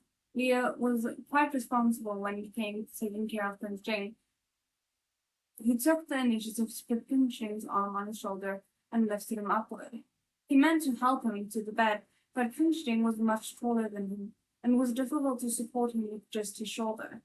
Leah finally put him down and put a quilt over him, getting ready to leave, when suddenly his sleeve pulled and held him back. Maybe his sleeves had been accidentally caught under Pinchlin when he put him down, or maybe he tripped a little. Either way, he was yanked back somehow. Leah fell onto Pinchlin. He blinked, somewhat confused at what was happening. Then he saw the person underneath him open his eyes. Ooh. Chapter 51. A fishy falling out. Oh no. No. We were just having like a moment here. Okay. Leah's eyes met the black ones below his, and he immediately tried to get back up. I'm sorry, Your Highness, I accidentally fell. He quickly explained in a hushed voice. He'd reacted pretty quickly, and he probably didn't fall onto Pinchlin very hard. Hopefully, if he apologized, Pinchlin wouldn't blame him. But Prince Jane wasn't a petty person, and in either fish form or human form, Leah had bothered and teased him before. Leah was quite sure that Prince Jane wouldn't be angry at him, but Prince Jane didn't do anything to suggest forgiveness either. He just kept staring at him with his dark eyes. Being stared at for so long, Leah's fish intuition told him something was wrong. He was about to get up in a panic, but the person under him was faster than he was. Prince folded him into his arms. Leo's face was thus pressed against Prince chest. Prince wasn't satisfied with this. He held Leo's waist with his other hand, as if afraid he would run away. Or swim away, more like at this point. What was he doing? The warmth of the hand on his waist made Leo a little uncomfortable, and Prince was staring at him, even though they were so close. It was giving him goosebumps. Although he couldn't read Prince's thoughts with just a glance, like Long Sheep could, between his understanding of the novel and his interactions with Prince Jing, as both a fish and a human, Leo could usually figure out a thing or two. But not in this absurd moment. With some difficulty, Leo asked, Your Highness, what are you doing? His Highness wanted to do you, of course.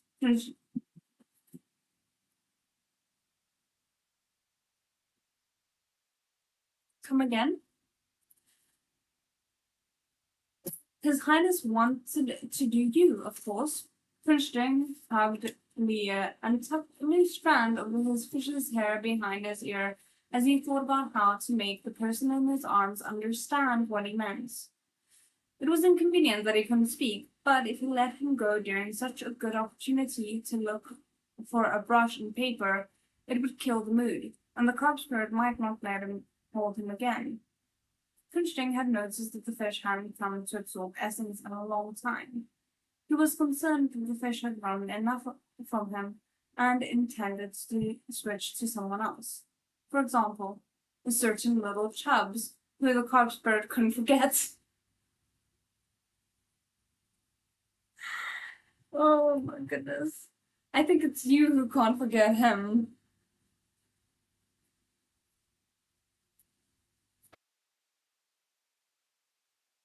Jing had ordered Wang Shi to look into it, but still hadn't figured out who it was. Everyone in the manor liked the carp spirit. Prince Jing was pleased, but he also felt that other people were coveting his treasure.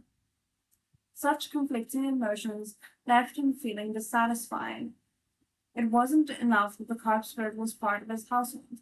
He had to personally claim the carp. This fish had come for him, and he was his, not to be coveted by others. The carp spirit apparently still had no intention of revealing his identity as a Yao to Prince Jing. Prince Jing had asked Lao Kong several questions when he had the chance, and Lao Kong solemnly replied that the Yao probably came to the mortal world to undergo a tribulation. It was best not to mess up his plans, lest the Yao fail his tribulation and get hurt instead. Prince Jing understood, and he couldn't expose his true feelings to Shai in case it affected him. When Prince Jing thought about it carefully, though, he felt it didn't really matter if he couldn't expose Shai's true identity. If Shai didn't want him to know, he would just pretend he didn't know, but that wouldn't stop him from claiming the human.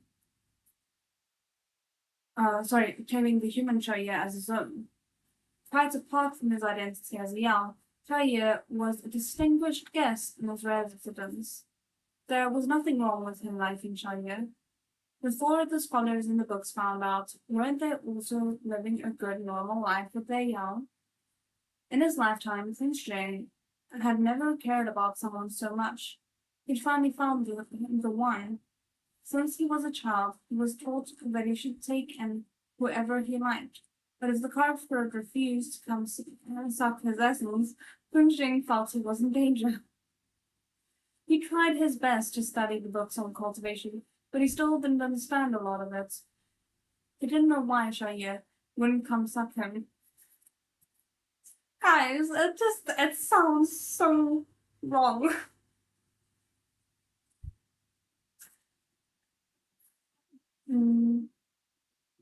Human life was limited, and he didn't know how much longer it would take him. He might as well make the first move himself. Finching had already come to the decision when he heard that his fish was going to invite him to drink. Otherwise, he wouldn't have accepted the invitation so readily. He even used a little trick to pretend to be drunk, letting the fish approach him. Unguarded. This sly, I don't even know what to call him.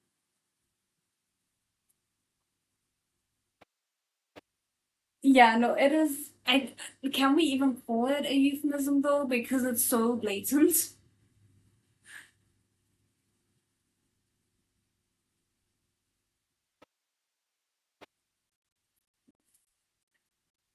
Okay. Your Highness, can you let go of me? Leah asked quickly. Whether he was laying on punching or being held back punching, both positions made Leah feel guilty. Punching was drunk, but Leah wasn't. He felt like he was taking advantage of him. How could an innocent boy do such a thing? He wanted to get off punching immediately. There wasn't much time until his transformation ended. Besides, the hand that was tugging Leah's hair behind his ear stalled for a moment. Punching had no intention of letting go. Instead, he gently held Leah's jaw, running a thumb over the young man's plump lips. He wasn't going to go easily on the fish. Leah felt very awkward about the dog Finching's teasing. As a fish, he had already bitten Finching several times, so now that he was being hugged so tightly he couldn't move, he decided to open his mouth and bite.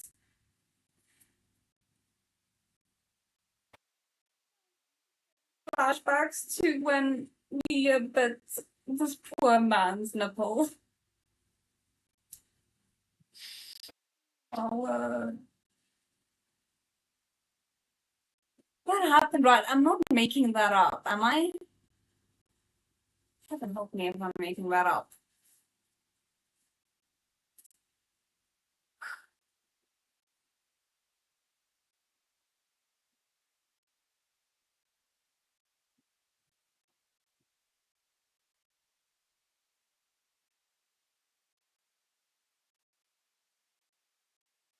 He decided to open his mouth and bite Finching's finger, hoping it would give the drunken man a little shock of pain to sober him up. But everything backfired. When he bit down, the look in Finching's eyes changed. He flipped open the cork without hesitation and wrapped Shahir in it to prevent him from escaping. Mir's eyes widened as he was suddenly engulfed by blankets and darkness.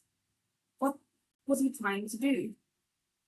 Before he could protest, a warm, soft touch came over his lips. The motion tentative at first. He heard the other person's content sigh, and then softly touched him again, firmly caressing his lips. Trapped in the dark blankets, Leo couldn't see or hear anything. His head was about to explode.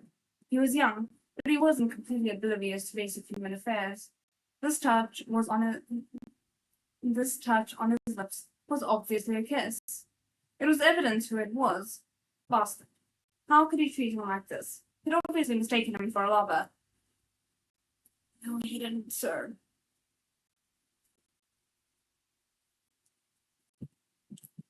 Oh, he told him. Oh, my goodness. Leo was feeling ashamed and angry, but he was wrapped in the quilt and his opponent was much stronger, so he couldn't break free. The more he struggled, the more excited the other party became. Leo could barely breathe, and his body felt like it had been electrocuted, loose and soft. He whimpered a few times and pummeled the other person in embarrassed fury, but it only made the kisses more urgent. Leo felt like he would die of suffocation if this went on. So when the other person tried to pry open his teeth, Leo hesitated and pretended to give up his resistance.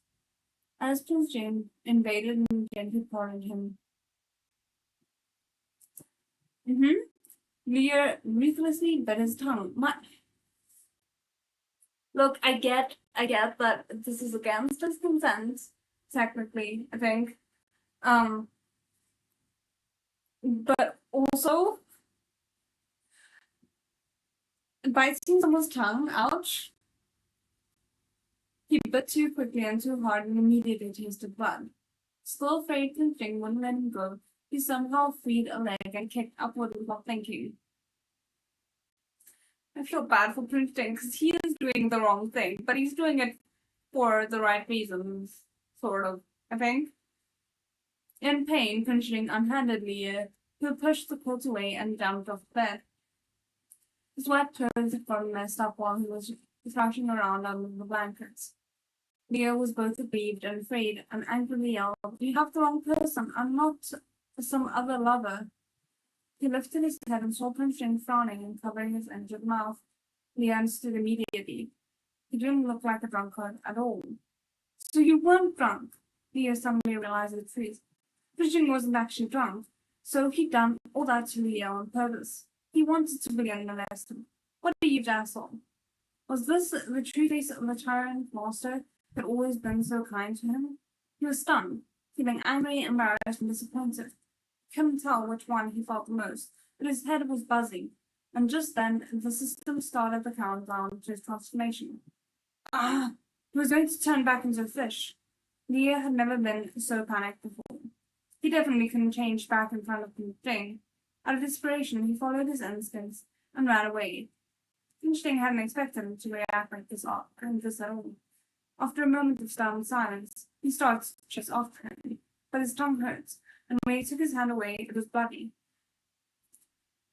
The crop spirit had bit him so hard, Pinching didn't know how he'd offended him. In his own mind, he'd never thought the crop spirit would resist. He had assumed the crop spirit that always tried to please him would dislike being treated this way. The thing is, like, from his perspective, I get why he drew the conclusions that he did and why he assumedly thinks that Shaya is either in love with him or is lusting after him, considering what he thinks Shaya is. Does that make sense?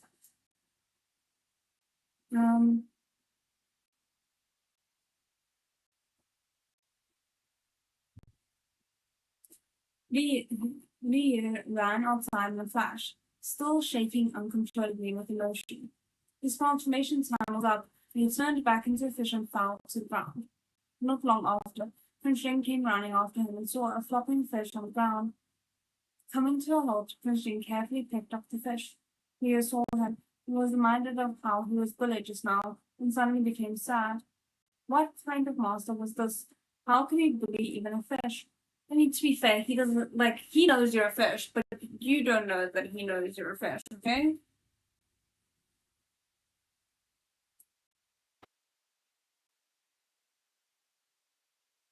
Not that it makes it better that he was doing that to a human, but Leo flapped vigorously in Prince Jing's hand, waiting and wanting to be left alone. Prince Jing could tell his fish was unhappy, but he wouldn't let him go. He held the restless, squirming fish and returned to his room, placing him gently back in his tank. Maybe it would be better to put him up in the pond, but Prince Jing could tell the fish was angry right now, and he was afraid that the fish would hide down there and never return.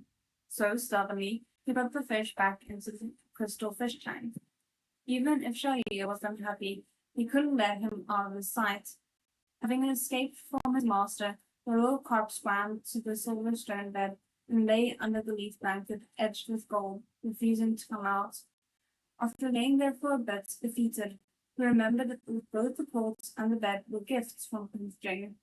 The bullied, indignant fish flicked the blanket away immediately and plunged headfirst into the ornamental mountain cave instead. He knew he shouldn't be using his fish form to express his anger at Prince Jing. Prince Jing didn't see him transform and didn't know his true identity. As far as he was aware, he had bullied Leah, the person, and it would be strange for the fish he raised to suddenly be upset. But Leah's mind was already in turmoil. He was still the one who was taken advantage of and molested. So wasn't it normal for him to be upset? Apart from his shock, shame, and fury, he couldn't figure out why Prince Jing had bullied him. He hadn't spent that much time with him in his uniform. Did he seem like such an easy person to Prince Jing?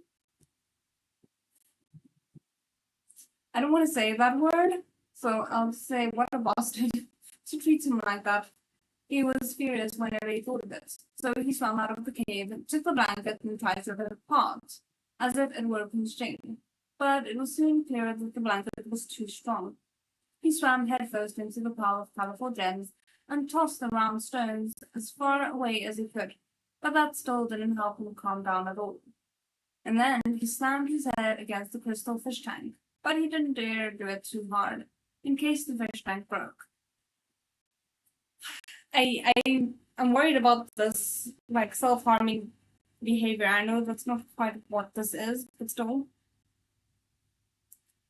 Oh right. I was pretty sure he'd kicked Prince Jing earlier. He didn't damage him permanently, did he? Of course not. He kicked randomly, and probably not very accurately. I haven't even thought of that. Oh my goodness, okay. Ugh, he couldn't do anything. And why was he starting to worry about that bastard? Anger. Leo was thumping the crystal fish tank again when a figure suddenly appeared before him.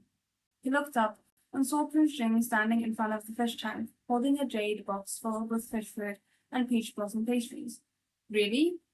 I'm ignoring you. Leo whisked his tail. I've decided. I'm going on a hunger strike. Guys, how long do we want to bet this is gonna last? I give it like half a night.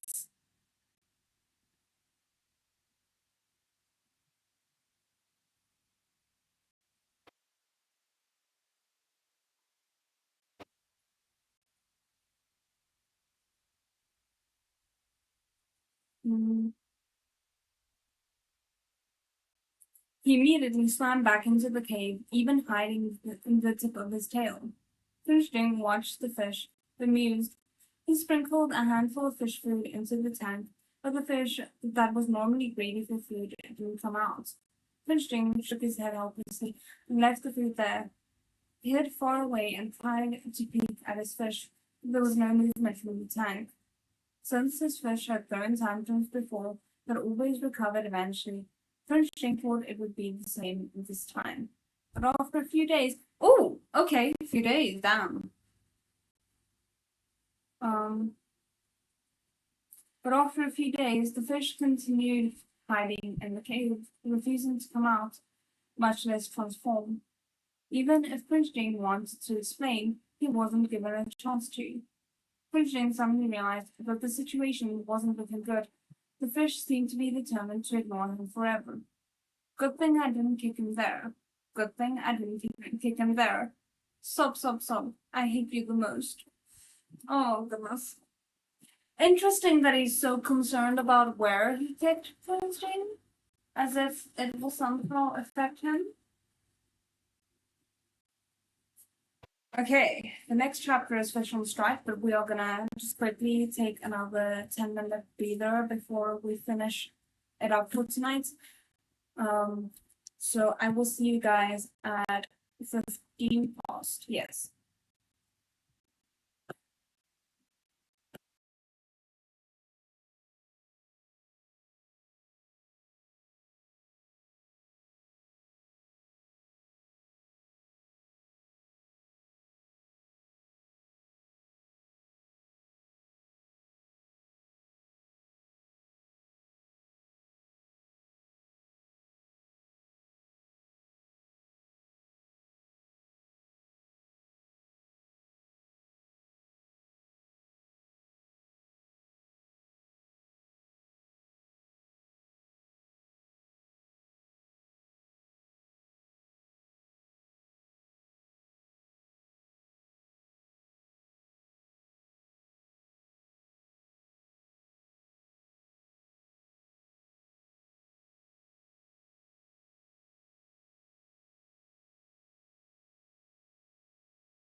Okay, we are back for the final stretch of this.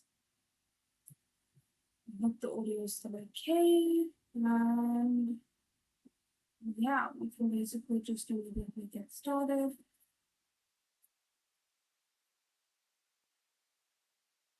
So, as I said, we were on page 151, chapter 52, Fish on Strike, which sounds concerning.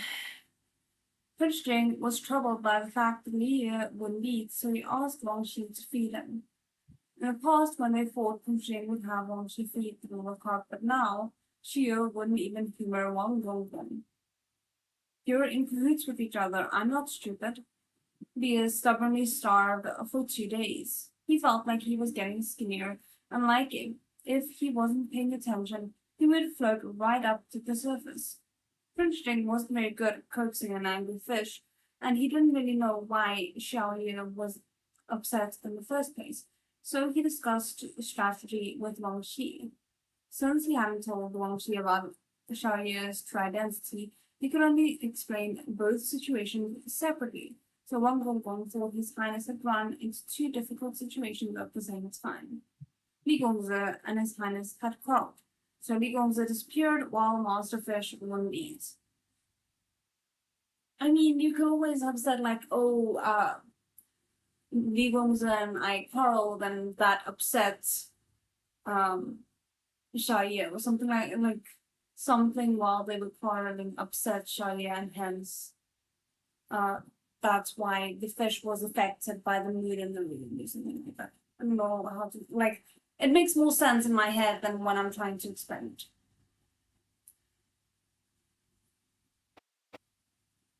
Um,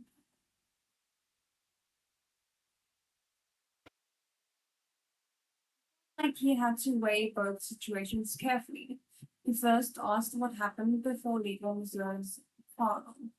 Prince had sent everyone away that day, so nobody knew what happened. Mengshi had no choice but to ask Prince Jing. Prince Jing hinted with his eyes and wrote a few words, leaving Mengshi so shocked that he couldn't speak. Had Li Gongzi refused to sleep with his highness? If it were anyone else, Wang Shi would have dealt with it according to the rules of the manor. But this was Li Gongzi, and His Highness didn't seem to have any intention of blaming him either. Wang Shi decided to put the rules aside and said, Your Highness, the most important thing is to find him first. Prince Jing felt a little dejected upon hearing that Shire refused to transform because he didn't want to see him. How was he going to find Shire? Wang Qi knew that Li Gongzi was often evasive. Seeing Prince Jing's expression, he guessed that Li Gongzi was hard to find. And she said, Then why did he leave in such a hurry? Do you know the reason, Your Highness? Prince Jing shook his head. Wang Qi was just a servant. Though he'd seen and gone through a lot, he wasn't very experienced with relationships. He couldn't think of anything with just the small portions of information Prince Jing had given him. But Wang Qi still wanted to tell his master, so he tactfully suggested, Why don't you ask Eliashizar about Li Gongzi? Prince Jing paused. That was an idea. Yejing Huang was thus quickly invited to the residence. Tianchi, you finally have something to ask of me? Ye Qingyan was so happy that Prince Jing would ask for his advice that he grinned as so hard it hurt. I'm kind of hoping that maybe if they were to communicate with each other while in Prince Jing's room with Shaya and their presence, maybe depending on how Prince Jing handles the situation, he could kind of like convey what he wants to say to Shaya uh, via Ye Qinghuan.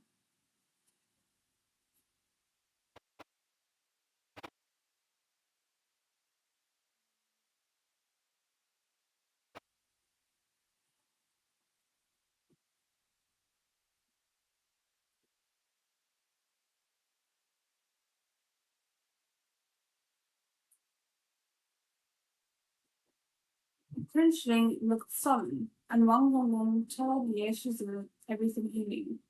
He was afraid that Li Gongzi would be embarrassed, so he didn't mention him by name. At Prince Ling's signal, he changed it to the person His Highness likes. Oh my goodness, as if that's not gonna give Ye Jinghuan all the ammunition he needs.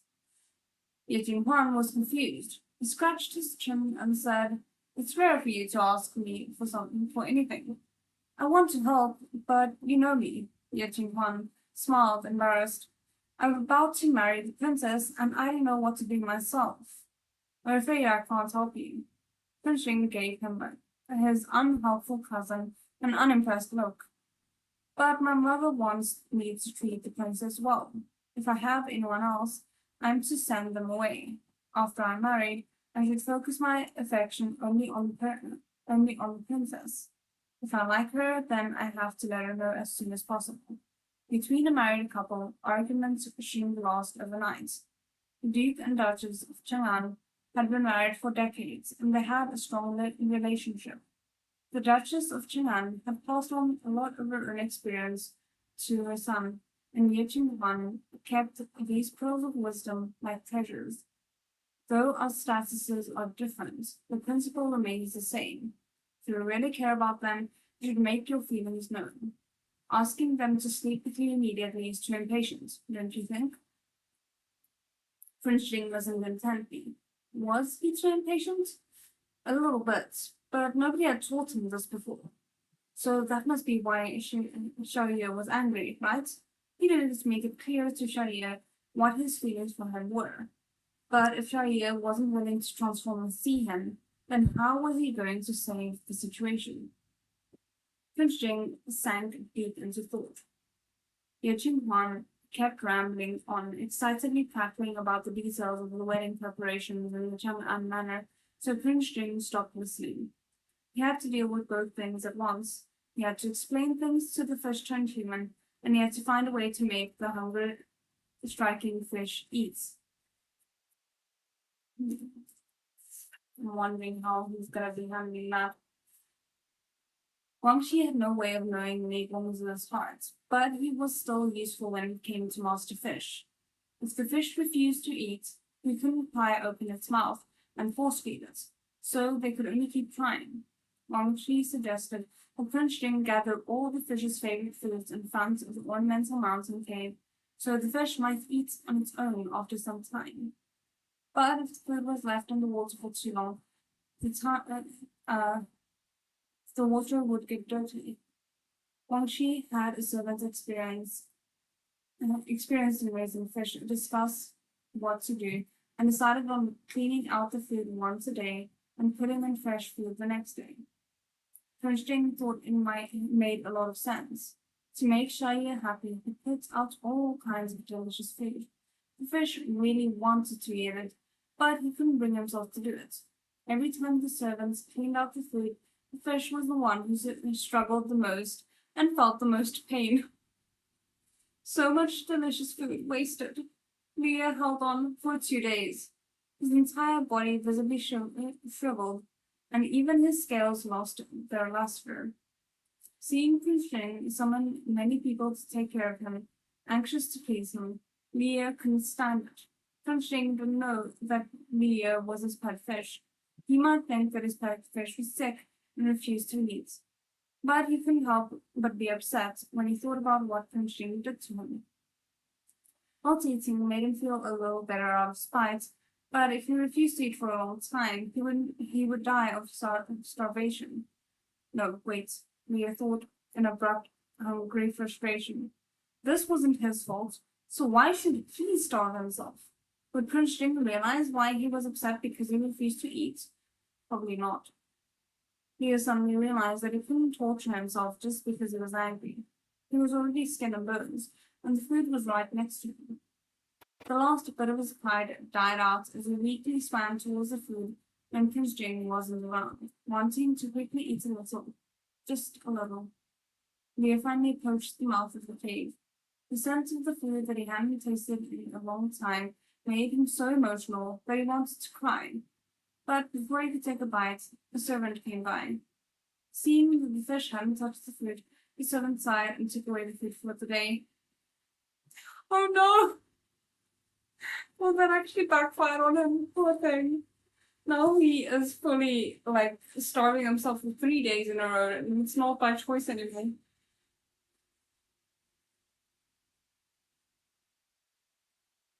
What?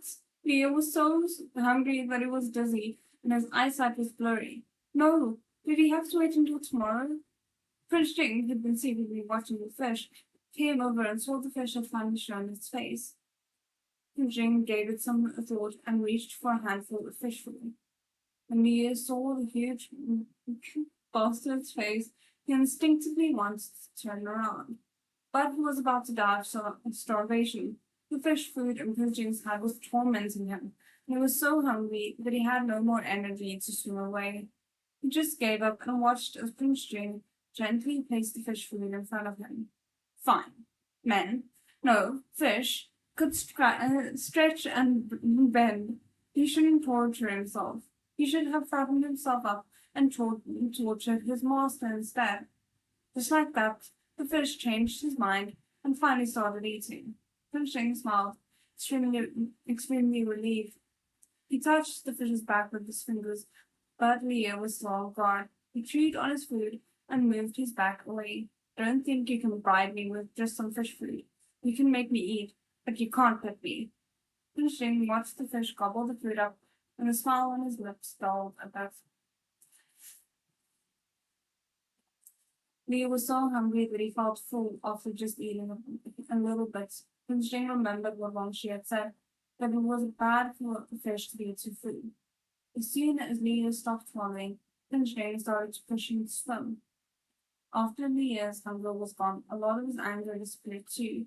He let Prince Jing push him, thinking it was easier than swimming around himself. When his stomach became more comfortable, he flicked his tail proudly and slammed into the cave. He didn't want to sleep on the bed that huge bastard had gone for him. Full and not really angry anymore, Leo entered the Moor pet system. When he was at his most panicked, he'd heard the completed mission notification, so he was confused and wanted to confirm things with the system. I had wondered, because I was like, okay, we didn't get a mention yet that the mission had completed, so I thought, okay, maybe the mission had not completed, which made me wonder, okay, maybe Prince Jing indulging the year now would mean that it would be completed, but it looks like that did actually complete it.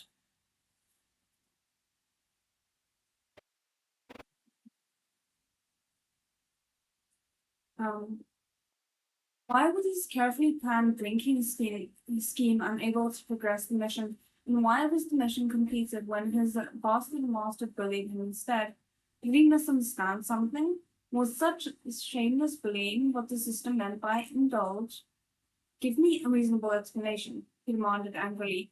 If you can't give me one, then I won't complete missions anymore. When the fish scamming system kept scamming him, he endured it silently, but there was a limit to everything. The system better not think that it could keep scamming him just because he was easygoing and honest. Because the user has completed the main mission, the Tyrant's priceless pet fish, the path of the following task will be determined based off of that. The user is required to develop a deeper relationship with the Tyrant. Simply drinking with him is no longer enough to complete the stop. Instead, please think about it. Please think about it, user. The system was talkative for once. You're already his priceless pet fish, so your relationship can only get better from here on out. Yeah, right, Leah huffed coldly. Does a better relationship mean stuffing my human form under a quilt and kissing Chris? What two words was I trying to combine there?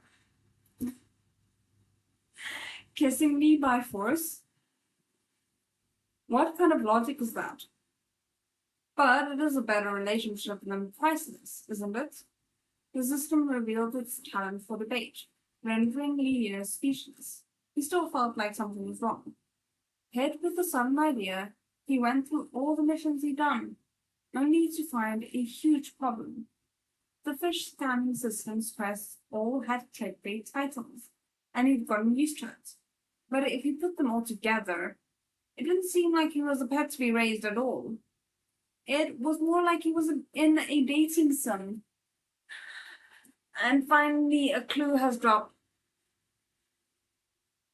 Finally. Everyone, we have had a clue drop. He understands, at least a little bit.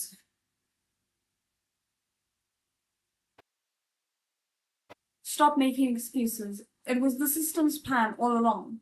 Leah's anger now was no less than when he was taken advantage of before. What pet wants to have a deeper understanding, intimate contact, and indulgence with their master? Tyrant's Priceless Pet Fish is a series of initial missions that only require the user to achieve the necessary results, said the system. The user can choose how to complete the quest, and all the missions were voluntarily completed by the user. This sounds like a disclaimer that they put in just so that the system wouldn't be sued. The system seemed to be beating around the bush. Thinking about it, Leah realized that the system meant that the Tyrant master doing this, and that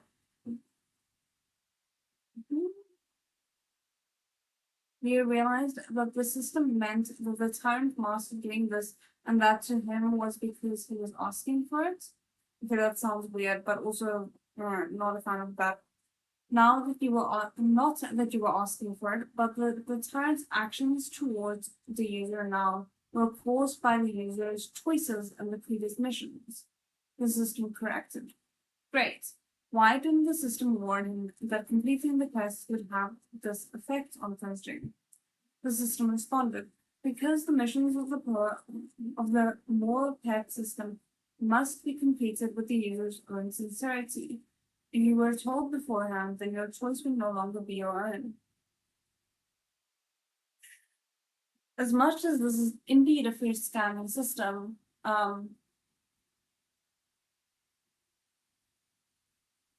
I do kind of see where the system is coming from with just this little bit.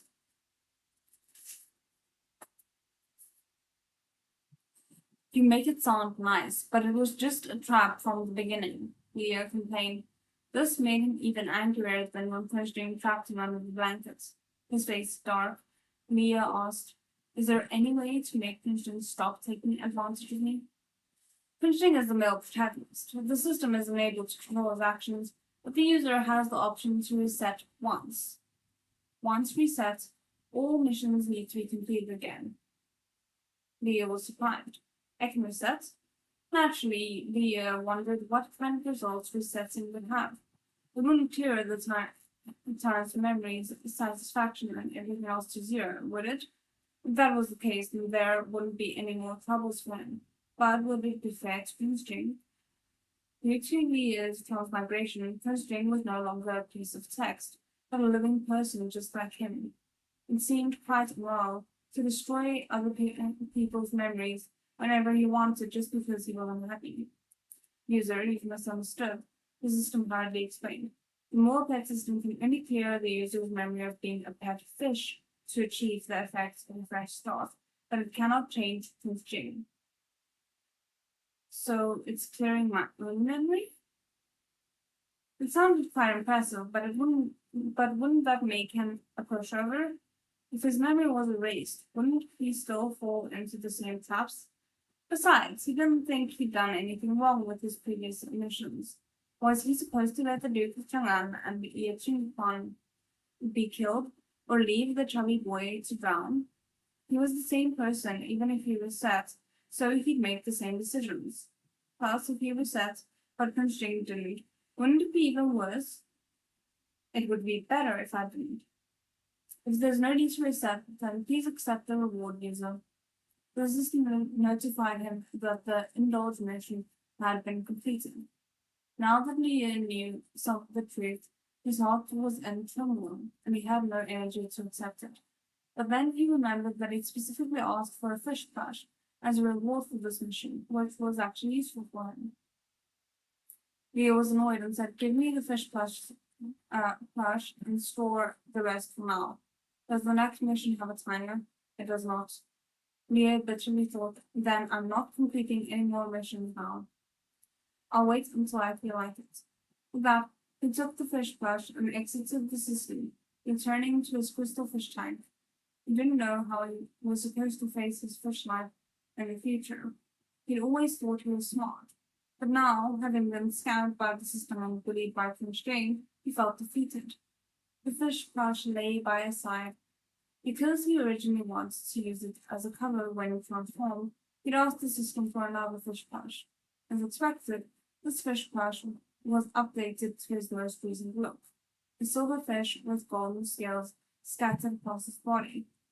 But he didn't want to change into a human and interact with the string anymore. Make him into fish bones and fish ash if he must.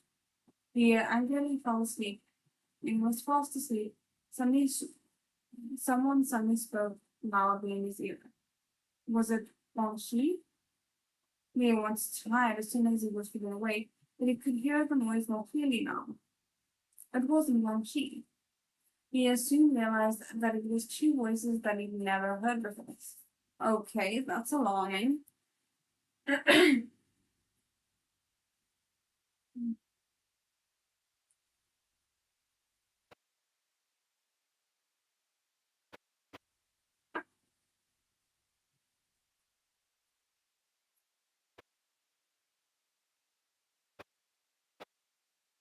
One voice mysteriously said to the other, does His Highness have to make such a grand gesture? The other voice said, yes, His Highness is very fond of Li Gongzi, but I heard he went missing. His Highness feels that he will come back and take a look, so this is the only method we can use to pass the message to him. Li Gongzi, the secret eavesdropping fish, was puzzled. What was the new bastard up to now? The first voice continued. Write it on the wall. Li Gongzi is still in the manor, he'll definitely see it. The two voices slowly faded. He angrily thought, what act were they performing right in front of me? Finchling most likely ordered these people to perform this little play to spread the news around the manor. But it did pique his curiosity. Could a person who couldn't speak really leave a message? What message was it? And why on the wall? Leo took advantage of the situation and hopped over to the windowsill to get a glimpse outside. Everywhere he looked, he saw the white walls of Kingston's manor covered with extra-large, flamboyant characters. There are no other lovers, I adore you.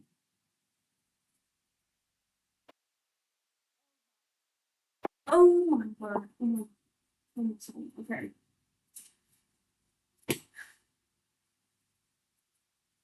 He really said, I'm not putting on any airs. We are being as straightforward as possible, even maybe a little bit too straightforward.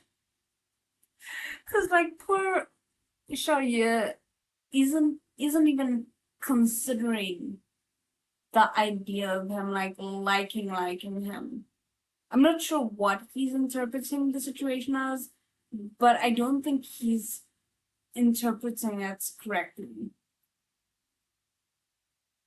Lol, the penny finally dropped, reminding me of the scene where Ishi Chen is angry at Wei Shen being like, you think Feng Chi did all this because you were good friends? He loves you, Judith. Look, I kind of love the oblivious trope, especially if it's done right, and Dunmei has a penchant for doing it right, in my opinion. At least the ones that I've read. Oh, okay.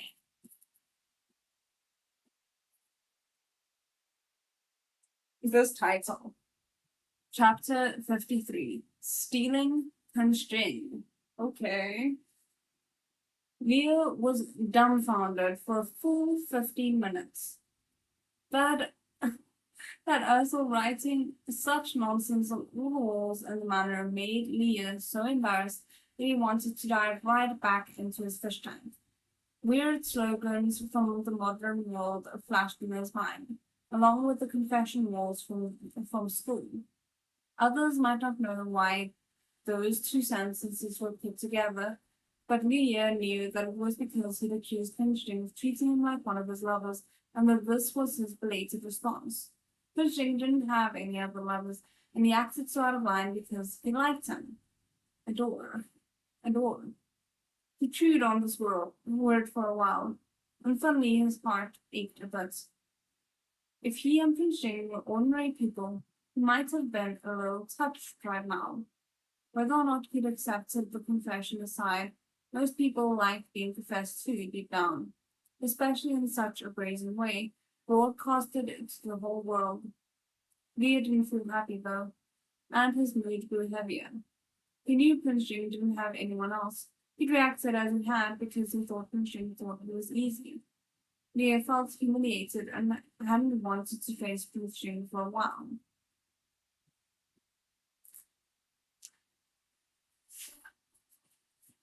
But Prinching was using this method to tell him that it wasn't just respect but love. It was a bit of an old-fashioned way of saying it, but the meaning was clear. Prinching had fallen for him, which was even worse than if he just respected him. Leah knew that he and Prinching was Prinching's pet fish, and the Li Gongzi Prinching loved was nothing more than a fish clumsily trying to complete missions. So that's kind of sad, like the way that he sees himself.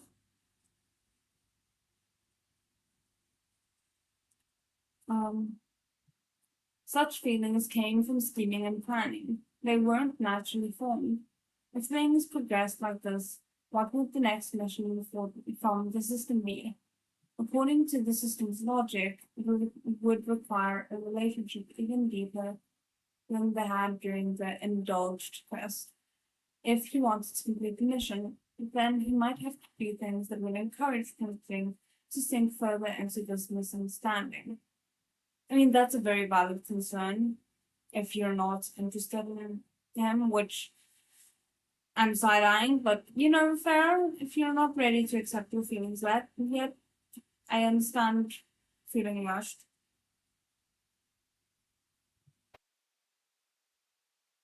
Actually, maybe he'd end up together with Bloomstring. A lot of transmigration novels ended that way, but he didn't want that. His feelings were valuable, and the way the system was pushing him was uncomfortable. He could let some things go, but he wouldn't budge when it came to romance. He didn't want his feelings to be manipulated or calculated. He always showed concern and worry for Pumsting, perhaps because he's been his pet for so long. But that was just the love of a pet towards his master, not the love experienced by two equals. There was no way he could accept Pumsting's feelings and give him his heart in return.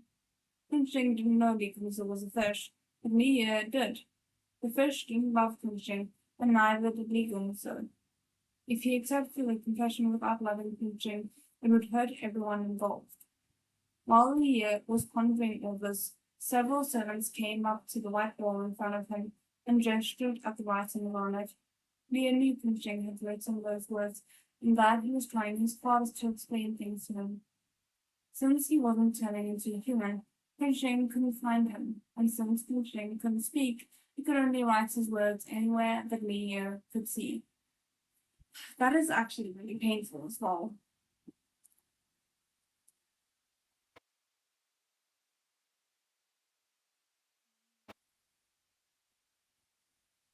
No matter how childish his methods were, this still represented Pumsting's feelings towards him, which was why Leah felt a bit sad after he realized Pumsting liked him. He'd known Pumsting for a while now, and he'd seen many sides to him. He knew that Pumsting was a good person, since he treated both fish and people well. In the original novel, Pumsting was cruel to others but affectionate to the one he loved. Leo was well aware of this, but he couldn't force himself to fall in love with Pumsting.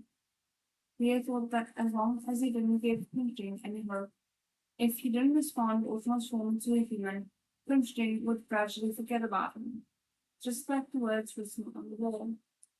They shocked the whole manor at first, but they would eventually be erased by the servants, right? The other walls are about done. Let's start carving this one next. His Highness told us to hurry up. Even if Nico doesn't come back from now, We'll definitely see when he finally does, come rain or shine.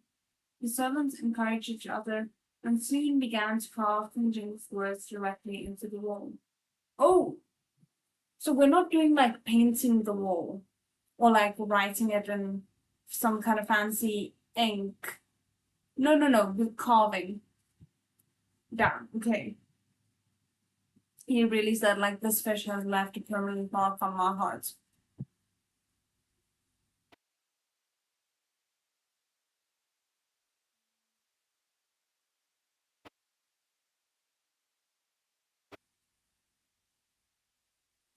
When the carving was finished, a special permanent ink was applied.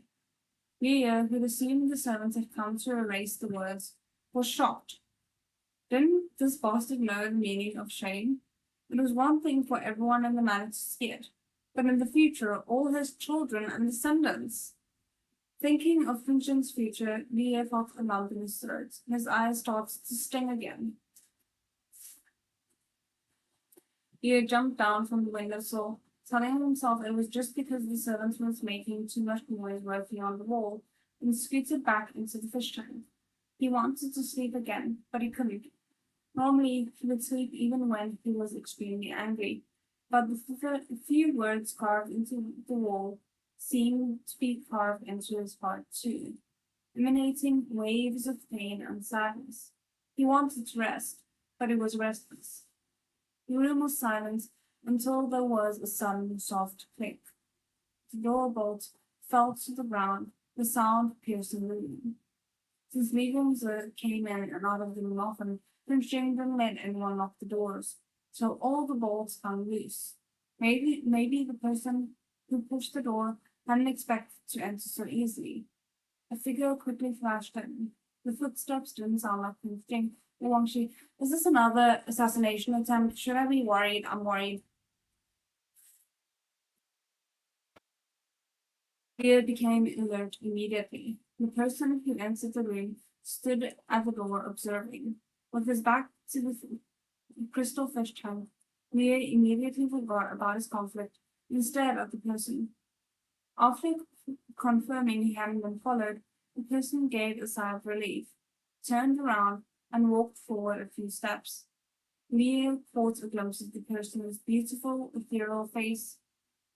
This person, wasn't it the delicate concubine from the original novel, Chu Yan? Just to make sure, that's the guy who was supposed to enter Prince Jing's palace so that Prince Jing would fall in love with him, but then he actually was quickly sent out in this version of the novel, and he was like working with the Sixth Prince originally, I think. Okay, cool. Um, Leo was stunned.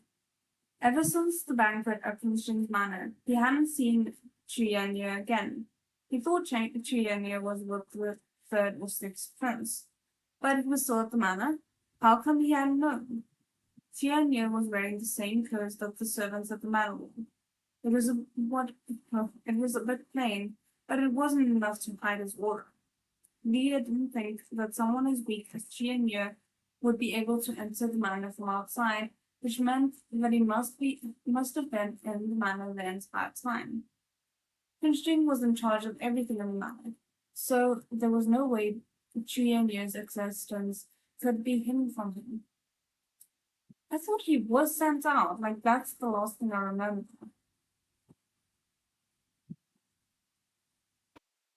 I feel like he did break into the manor. Hmm. That meant Prince Jing let him stay, just like he kept Leah. But when the Philippines had presented Triania to him at the banquet, Prince Jing had clearly refused. Did he change his mind? Are we about to get a jealous fish? I hope we're about to get a jealous fish. He'd said there are no other lovers. Leah thought bitterly. There might be no lovers, but he had a delicate concubine all along and didn't tell him. That was too much. Since he had someone, why did he confess? He hated it when people kept their eggs in multiple baskets. Leah drew a big X over Prince Jing in his heart. Qianyu walked to the crystal fish tank and looked curiously at the fish swimming back and forth inside. Everyone in the Mariner talked about how Pinching was raising a koi. Qianyu had seen Pinching's fish from a distance before, but he wasn't able to get a close look. He only remembered that the fish was black. But now he could see the fish had a silver body with gold on its belly and tail. With that appearance, it could only be a koi. It wasn't unreasonable for Pinching to judge on that kind of fish the way he did. Qianyu observed the fish for a while, and then he picked up one of the dairy boxes on the table and opened it. He found red dry food in it, and when he checked, the other one had snacks that were broken into small pieces. Qianyu closed the box with his snacks, picked up the dry food and smelled it. He guessed that it was fish food and frowned slightly, as if he didn't like the smell of it. But he still picked up a handful and walked back to the fish tank. Leo thought Qianyu was bored and wanted to feed him, but Qianyu lowered his head and whispered, "Be good. This is a rare opportunity I managed to get." I am worried.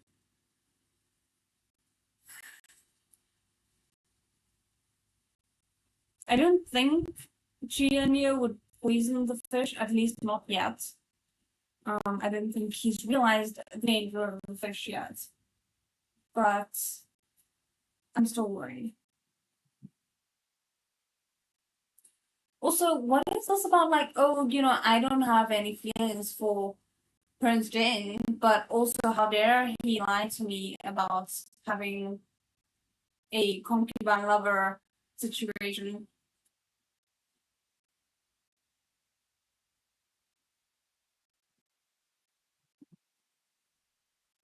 Huh? Was Qianyu talking to him because he knew he could understand? He was a little shocked. Was that possible? But he quickly realized that Qianyu couldn't have known that he was a transmigrated fish. He just thought he was alone and was talking to himself.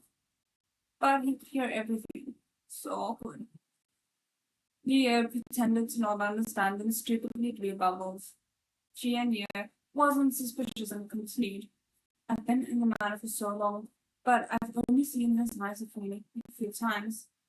I'm incompetent. I heard that there was a Legongzer who was doted on, and I can't figure it out. The doted on Legongzer tried not to look too obviously confused. What do you not understand? Qianyu paused and looked down, chuckling. I don't understand how he's better than I am. I've seen him from afar, and I'm quite confident I'm fairer than he is. Why does His Highness like him but treat me like air? But I finally understand. Qianyu prattled on excitedly, almost as if he was in a daze. The biggest difference between Li Gongzi and me is that he's the one who helps His Highness take care of his fish. He's managed to get close to His Highness because of the fish. So if I took over this job instead, I'd easily be on his level. Okay, I get where the logic came from, even if you are gonna fail miserably, because he's gonna assume that you have your intentions towards his fish. But I get the logic.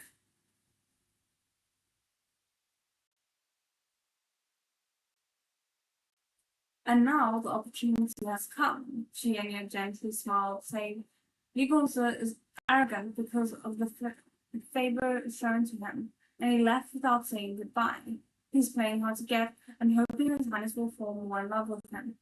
But he's not the only one in the manor who knows how to raise and feed fish. I can as well. I can completely replace him, and I do a better job. This is the jealousy and competition we might need to incentivize.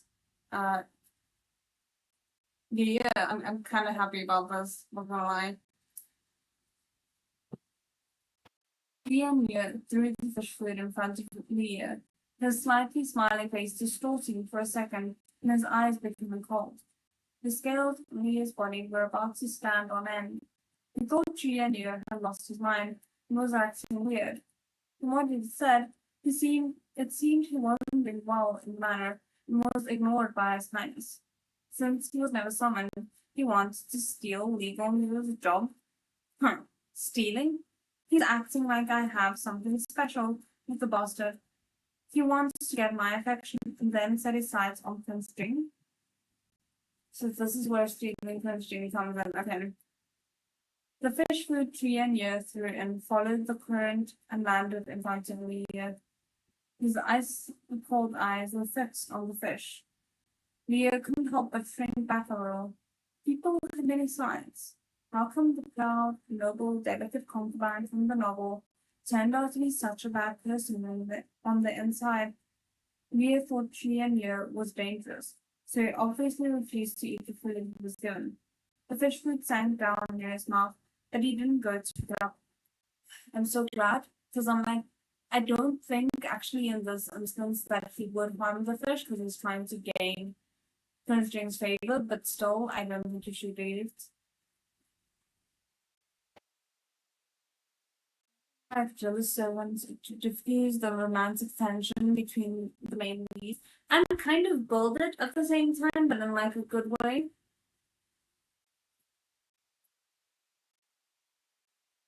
Um, she and Neil looked vicious for a second. He was having a hard time in Tinchi Garden these days. Shortly after he came into the manor, he was beaten within an inch of his life. There was no doctor to treat him. Everyone else in Chinchi Garden was too busy with themselves and didn't care whether he lived or died. She and Yu secretly sent a letter to the sixth prince. The first few times had failed, but at last there was a response. The sixth prince wanted him to stay with Pinju and gain his trust. Yu stroked the letter the sixth prince had sent him, feeling like his heart was being stabbed with a knife. His beloved sixth prince still put such faith in him, but he couldn't even see Prince Jane. How was he going to help the sixth prince in the future? It's kind of sad how he's framing it for himself versus how it looks to an outsider like myself. Where it's like, oh, he's bestowing this trust in me and I am not even able to complete his wish. Whereas I'm like, oh my goodness, look at him using you by just treating you with a few nice words, but actually just telling you exactly what he wants to do if you want to keep being useful to him. It's really depressing.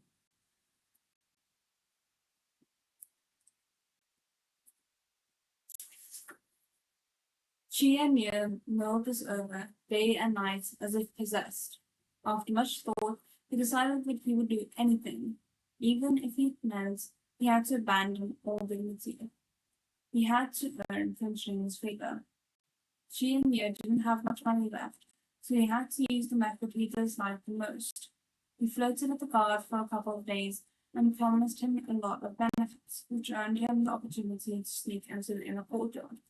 He'd heard that Prince Jing's new favorite, Li Gongzi, was throwing a temper tantrum and had run away from the manor, so he made up his mind and decided to use this opportunity to win over Prince Jing. He suspected that Li Gongzi was favored because he was always around the fish, giving him an advantage. As long as he could take care of the fish too, then Li Gongzi wouldn't be needed anymore. But even though he was already there, the fish wasn't eating the food he gave him. Whatever. Yu sneered coldly, then poured a packet of brown herbal powder into the teabowl and started mixing it. Leah couldn't believe it. Delicate concubine, are you really intending to drug Prince Jane? That was a teabowl used for the fish to travel around, not for Prince Jane to drink out of. I love that he made that mistake, oh my goodness. Okay. We are at the end. And just in case we have another mishap, like we did this morning, well, I need to go sleep. This evening, we are on page 168/9. We are starting with chapter 54. So we should be back next week, same time. obviously I do want to kind of like consider moving it to Mondays instead, but it's definitely not going to be happening next week already. I did want to mention as well, for anyone who maybe saw the vote about Justice in the Dark rewatches, I am planning to do that. So it's going to be Justice in the Dark, just rewatching on Twitch, 2 episodes at a time. So it's probably going to take about 2 hours. And whichever day that we do the read-alongs on will then be the other open day for Justice in the Dark. So, for example, currently I'm planning to do it on Mondays, the Justice in the Dark, but if I decide to move the streams to Mondays, then I will be doing Justice in the Dark streams on Wednesdays instead. So yeah, yeah, definitely not Friday. I was about to say Friday, but definitely not Friday. So yeah, I think that's more or less the current plan, but we will not be starting on the first Monday. We will be starting on the Monday after that, after the first thing. I'm not 100% sure on the date, but the second Monday in March. I will put out a proper community post about it closer to the time. So anyway, thank you for making a note of that. I appreciate, and I will see you guys in the next stream. So then.